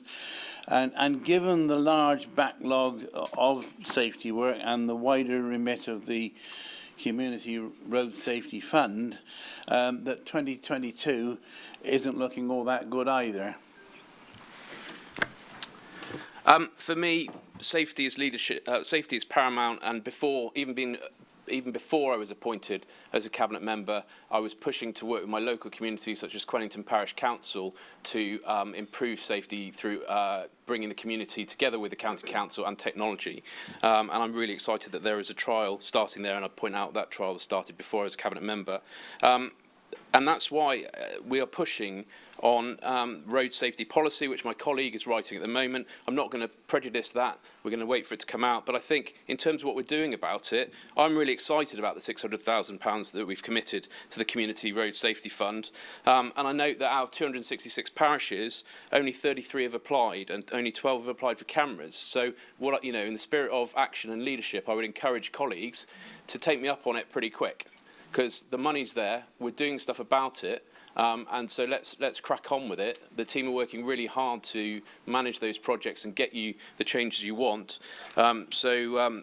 Please do apply and meet the deadline. I think what I would stress, though, had a really good look at numbers in the last week around safety and accidents, and I'm concerned about the figures and the numbers, but I would point out that almost a third of those numbers are around issues that, Frank, being really honest, because we want to have an evidence-based discussion, there are some things that I and the team cannot control and legislate for around drunken behaviour, people driving down from, but also, and I'm not going to get into the details, but I think there are other levers that we have to work with partners on that I can't own, and so we will continue to work with the police, road safety campaigners, parish and town councils and national government on the behaviour change stuff, because we can't do this on our own. I'm being really honest about what I can and can't control from my team's perspective. Thank you, Councillor Morris. Question 9, Councillor Wyburn. No further supplementaries, Mr. Chair. 9, 10, 11. Councillor Eggenbath, question 12. Yes, thank you, Chair. Thank you to the Cabinet Member for his answer. So for the first off, one thing that had been brought to my attention by residents, one thing I've experienced myself, is sometimes you'll go to a recycling centre and you've booked your place and everything else, and it's completely deserted. And the chap will look down the list and see if you're on it, and fortunately I am, so I'm let in. So I do recognise the point that's been raised in his answer about at peak times having a booking system can be extremely useful in order to help flatten the curve of these peak times and the impacts that have, and it obviously then frees up time for staff on site to help those who need it. However, is there an opportunity, I mean, I'll talk about the consultation section in the next supplementary, but is there an opportunity here to maybe introduce a hybrid system where at peak times, which I'm sure the council will have data for, the booking system can still be in place, but at times, say, in the middle of the week, in the morning when there's nobody there, it can be open for any residents that turn up, because I'm concerned that while the booking system can be a very useful thing, there is a risk of increased fly tipping, because people, unfortunately, will just take what they feel is the easiest route for getting rid of their rubbish. So hopefully that's something that the council can explore. Thank you. Councillor Gray. Thank you for the supplementary. It's an interesting idea. The volume numbers from our sites actually suggest that they've recovered fully from any impact from COVID. So there is no evidence that the booking system is somehow pushing people to use other means of disposing of their waste. I would encourage all residents, where they have waste they want to dispose of, to take advantage of that booking system, because I think it's an excellent system, and I think in the answers that are given to the questions relating to this, it does bring multiple benefits for us as a community in terms of the efficiency with which waste is sorted, the lack of queuing, which reduces the amount of pollution that is generated, and people are happy with it. You know, 6 out of 7 people that use the site, and given that the volumes are the same, it suggests that they are the people that use the sites, say that they prefer this system. In terms of the way that our staff approach things, if people turn up without an appointment, they do try to fit them in. So they are pragmatic. We have excellent staff who will help the public in whatever way they can. So I don't think people should worry that somehow we're forcing people out onto our country roads to dump their stuff. Not at all. We have a great waste service. It's a free waste service, which other councils, not necessarily the case for all other councils. I would encourage people to stick with our excellent system. Thanks, Councillor Gray. Questions 13, Councillor Eggenbarth. Yes, thank you, Chair. I do have another one. Thank you for the answer, but unfortunately it doesn't actually answer the question. So one thing I wanted to raise here was, while I'm sure that those who actually turn up to use the system are happy with the system because they're able to use the system, it does unfortunately, of course, miss out on all those who A, don't have access to the internet or may not have access to a car in order to take their rubbish to a recycling centre. So I just wondered, has the council done any more general extensive consultation to ask residents as a whole if they're happy with this system? And if not, when are they planning to do so? Because, I mean, it's great to hear that staff are able to book in residents, even if they or try and get them into the site, even if they don't have a booking reference. And as myself, as a tech-savvy person who's on social media, I had no idea that that was the case, and I'm glad to hear it. But how do we make sure we also get that message out there as well? Because the last thing we would want is people to feel they're completely excluded from the process because they're not able to book online. Councillor Gray. Yeah, thank you again. I would encourage, I know that there is the idea that there are people who are not tech savvy, and in terms of the survey results, as I said, the fact that the volumes have remained steady suggests that everybody who was previously using the service is coming through the service. I appreciate that there may be people who are technophobic and are put off by the service. I would encourage them, if they feel that they're being excluded, to on off-peak times to turn up at the sites, and we will try and deal with them as best as possible. The officers are very flexible, our staff are very flexible in how we approach that, but I don't want to undermine the key message, which is to bring all of the benefits that a booking system generates for us. I would encourage as many people as possible to use that service. Thank you. Question 14, Councillor Hodkinson. Thank you. Yeah, this is to Councillor Morris. So this is the old chestnut of road signs being obscured, which I have raised constantly since I got re-elected to this council 9 years ago. You say in your answer that you asked me to report things. Well, I've been doing that for years. The problem is that despite reporting, the vegetation is still covering the signs. People raise it constantly, and the issue is the system is broken. This is not being sorted. So I'm saying to you, I've got an example, for instance, of a constituent in North Surney who was so fed up with the highways not responding that he himself went out and cut the vegetation back, and he did a very good job of it. But he shouldn't have to do that. So do you feel that's acceptable, that residents are having to do it themselves now? And secondly, what are you going to do to sort out this system so that the signs are readable and legible? For the first time in my period here of being elected over 9 years, you're new in the role. Will you do it? Councillor Morris. Thank you, Chair. Thank you, Councillor Hodgkinson. I may start an amendment for a bigger table next month. I think it's probably my cluttered brain rather than the size of the table. Thank you for that point. And I know that you'll congratulate the officers for the resurfacing on the A435 in your patch. Cracking job. I know we're at 700 miles now. My predecessor took us beyond the pretenders, and that's a really good example of the team cracking on and getting the big stuff done. Paul, I take your point on the system stuff, and that is exactly as I said in my first answer. What I've locked the team away in the room to think about is how we get that process running slicker, faster, more transparent and accountable, which will get us out of our inboxes and teams out there sorting it. I hear you. That is exactly my main effort for the next couple of months, is how we improve that process and get after it. Thank you. Councillor Hodkinson, question 15. Yep, this is to Councillor Housden. Thank you for your answer. Now, recent reports have been saying this week that COVID infection rates in the UK are now as much as 1 in 20. In some parts of the UK, certainly 1 in 25, which is obviously a very worrying statistic for all of us, particularly those who are vulnerable. But we're in a position, I think, where people aren't fully sure if they have COVID now because they're not prepared to do testing because it's not free. So at what point do you feel personally, Councillor Housden, that the government will need to look again at the removal of free testing? And how will you petition the government to bring back free testing if that's the decision you come to personally? Councillor Housden. I thank the councillor for his question.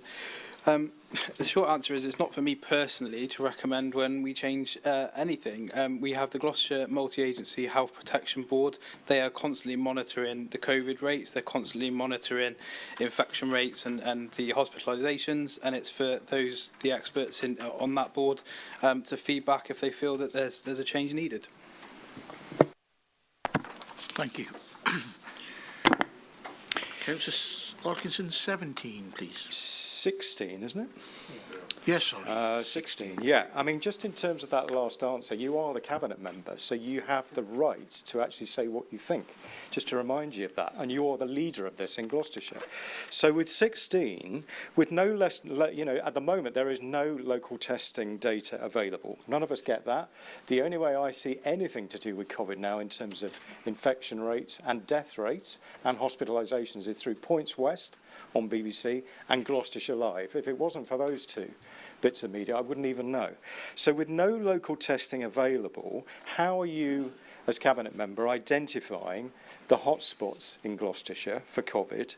And where they're identified, what is the public health team doing then to provide guidance to those communities?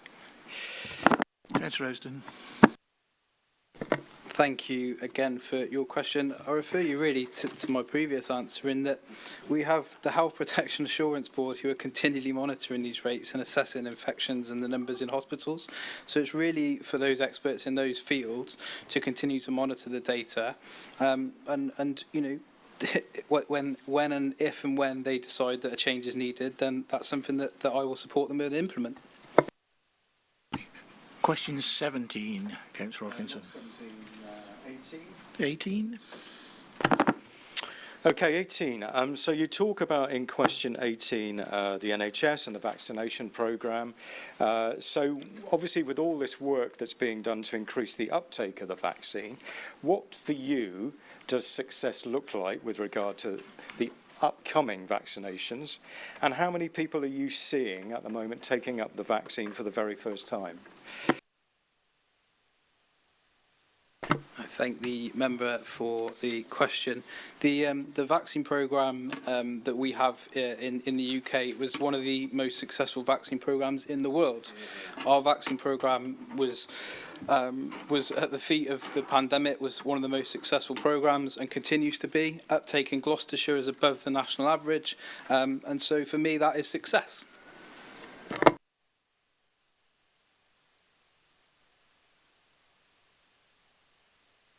Thank you, members.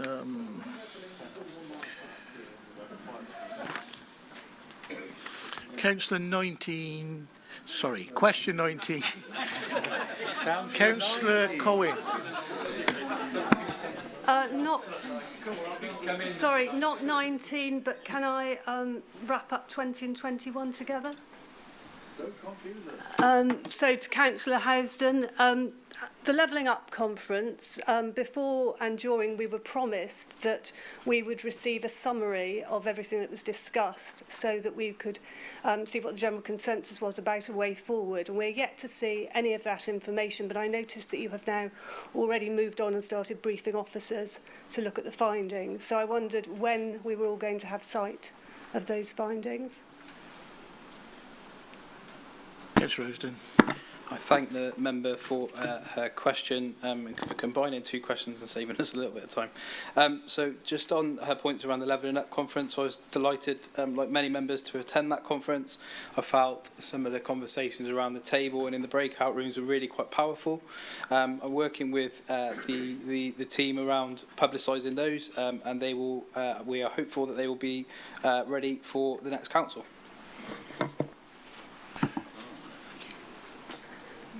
Councillor Cohen, 23. No supplementaries. Thank you. Moving on now to question 32. And Councillor Chloe Turner. Thanks, Chair. And thank you to Cathy, Councillor Williams, for a really helpful answer to this and the subsequent question. I just had a follow-up. So the communities group that's been set up sounds good and positive way forward. I wondered whether members might be able to have some feedback from that group at some point. We were finding locally the weekly feedback really valuable in terms of the response to the Ukraine scheme. Very much appreciate it wasn't sustainable to keep doing it weekly, but maybe the occasional update would be really helpful. Thank you. Councillor Williams. Yes, Chloe, there's no problem with that at all, and I'll make sure that you get regular updates. Okay. Thank you, Councillor Williams. Question 33. Councillor Turner. No. 34, Councillor Turner. 35, Councillor Mosley. Thank you, Chair. I thank the Cabinet Member for the rough timescale for the Newent TROs. The residents of Newent are painfully aware of the delay in implementation of the batch of yellow line traffic regulation orders, the TROs, in the town. Let me say I welcome the move to update members regularly on progress of the TROs in their divisions. However, the delay is embarrassing, but more important is the fact that this and many other delayed schemes are putting the safety of local people at risk. Today I was dismayed when I learnt of another delay in the Cotswolds of over 3 years. Lack of resource quality and shortage was given as the reason for the previous delays, according to a reply I received yesterday following a query of mine over 2 weeks ago, and indeed referenced in your written reply to my question. But even now, with a manager and 3 contracted staff of, and I quote, different levels of experience, unquote, one is an apprentice, and who do not work solely for the GCC, we are still a long way short of being fully staffed in this department. My question, how soon will this council achieve a fully staffed TRO section of 1 manager and 4 full-time staff? Thank you. Well, thank you for the question. It's the first time I've heard that different levels of skills and experience in a team is a bad thing, and I think having apprentices and growing our own is probably quite a good thing. I'm quite excited that the TRO team is getting back up to capacity. We're seeing their output improve and increase. We're seeing the quality of their upstream bits and pieces turned into a backlog, which we can all understand and prioritise. We've started communicating the timelines for those with members, and I'm broadly content that we're going in the right direction with TROs, conscious there's a lot of work to do, and that the team are growing in size, capability and ability. I don't have the details as far as to absolute staff numbers and when we'll be there, but I will come back to you. It may be that one of the team here can answer that straight away afterwards, because I'd rather do things like that so we don't clog up the next session, but we'll come back to you on that as quickly as humanly possible. Thank you. Thank you, Councillor Morris. And finally, Councillor Mosley. Thank you again, Chair. There's a saying, if at first you don't succeed, try and try again. Will the Cabinet Member not concede that this, the problem of lack of access to cross-county waste sites, which is particularly affecting the north-west of our county and my division, is a completely unacceptable state of affairs, especially in this time of climate emergency? Driving as much as 6 times further to use a household waste and recycling site, and I'm talking about nearly 40-mile round trip, will incur extra fuel costs and act as a deterrent to recycling and potentially lead to further fly tipping. We have already got arrangements with Worcestershire and I understand Warwickshire from your written answer. Herefordshire needs to be gently or not so gently reminded to do the sensible thing and allow wider access to their sites. For my part, I will urge colleagues in Herefordshire to press for the restoration of the pre-pandemic cross-border access. Will the Cabinet member do the same with his Cabinet counterpart? Thank you. Councillor Gray. Yeah, I'm happy to do that because I agree that the lack of access is extremely unfortunate given all the implications that you've just outlined in terms of the impact on the environment. It is depressing that we are not getting a response from our counterpart in Herefordshire, and we will keep pressing them, asking for meetings and putting forward a constructive offer in terms of getting access for our residents to the nearest, the most contiguous sites. Beyond that, we can we can do what we can do, but we can't force them to take our residents' waste, unfortunately. Thank you, Councillor Gray. Thank you, members. 18 and a half minutes left. Notwithstanding the absence of David Williams' 8 questions, I think that's some sort of record. Thank you.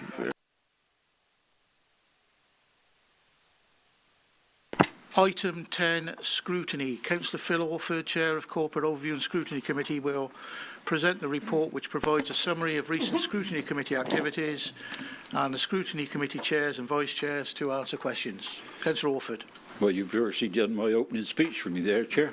I'm not going to make a massive speech around the pages 47 and 48. All the links and reports are there.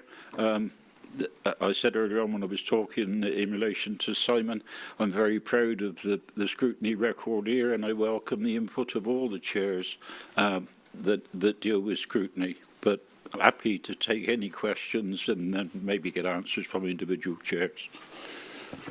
Thank you, Councillor Orford. Councillor Jeremy Hilton. Just using this agenda item, Chair, to make a couple of comments and points with regard to the Fire and Rescue Scrutiny Committee. First of all, we're arranging a scrutiny training with an expert in the fire service, but an expert in scrutiny on the morning of the 5th of October. So every member of the Fire Scrutiny Committee will be invited to that, but it will deal with basic scrutiny principles, which will be a benefit to everybody, so others might like to attend. It also give details about how you scrutinise within a fire authority, and again that might be useful for people to understand that, but also maybe to understand their role as a member of the fire authority, which every one of us is. So that'll be open. The other thing, Chair, the last committee meeting we had, it was an extraordinary one. It discussed the white paper. But I did have a problem, or almost I thought I had a problem, because there was just 3 of us in attendance. And we had some non-attendances without any apologies. It's only a committee of 7 members. So when I have 4 members down, it was rather difficult. I think there was a bit of a hiccup somewhere in the communications.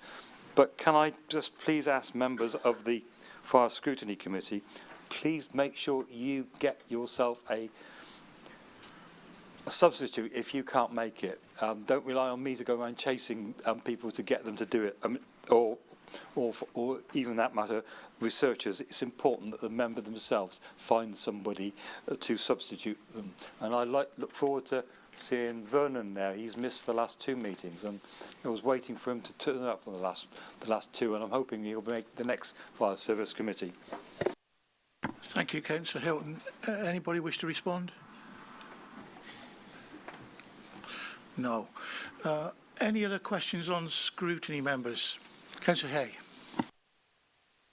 I just want to make the point that when you introduced it, you said there's the reports and the summary. It is just the link to the agenda papers. And I think I do think there's something missing at last corporate overview and scrutiny. I think when we looked at the performance data, it was really quite poor in terms of what was ahead or below target. And I think there's something missing. that actually full council, not everybody has got the time to open up these links and go through all the papers of all the committees. And I know we'd looked at this, but the reports, the summary reports of the key issues that were discussed actually prompt you quite well to look at maybe scrutiny committees that you're not a member of. And in that sense, I think there's something missing. Clearly, the action of the day on a council meeting are the motions, and quite often scant attention was paid to those reports. So, in a way, I can understand why it happened.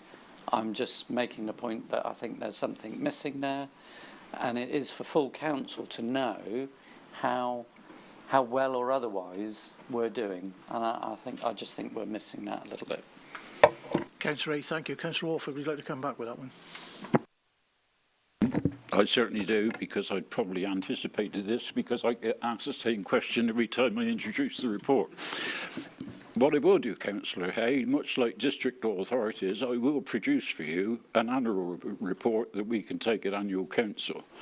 For me to expect officers, hard-stretched officers, to come up with War and Peace containing feedback from every scrutiny committee to come to this council every time we meet it, I think a bit beyond the pale.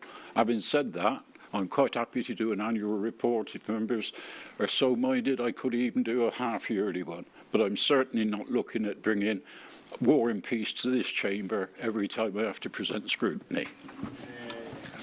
We could save time, perhaps, if you cut your questions by half an hour.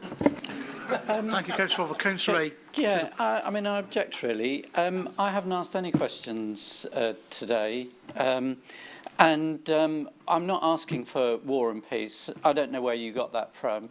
On the contrary, at the moment, it's just one line and it's a link.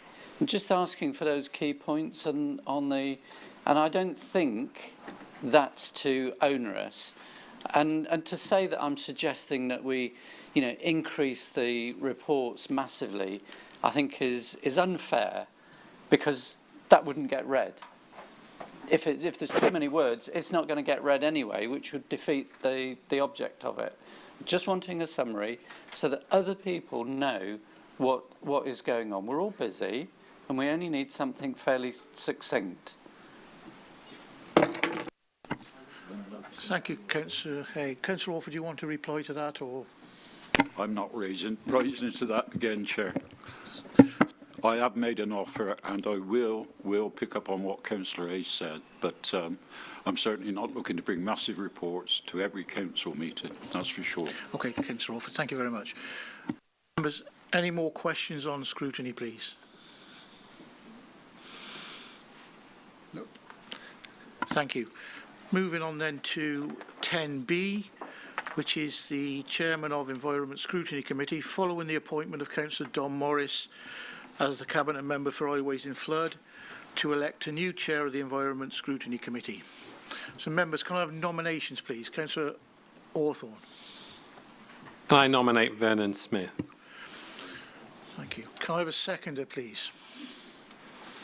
Councillor Andrew Miller. First up. Any other nominations? Councillor Becky Ireland. Hello, I'd like to nominate Chris McFarlane, please. Is there a seconder, please? Yes. Councillor Paul Hodkinson. Any other nominees? No. No. So we'll take the vote then. First up, all those in favour of Councillor Vernon Smith, please show.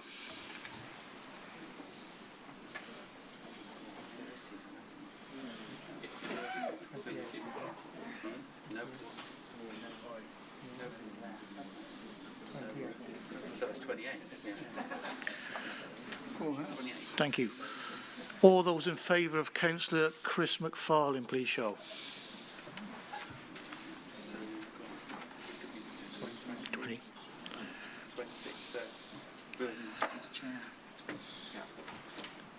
Thank you, members. So Councillor Vernon Smith with 28 and Councillor Chris McFarlane with 20. Councillor Vernon Smith is elected as chairman of the Environment Scrutiny Committee meeting.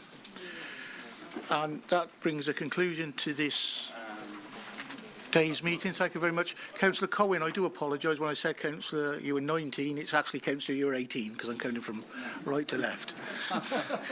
Thank you. So everybody have a pleasant summer and a safe journey home, and we'll see you all in September. Thank you very much.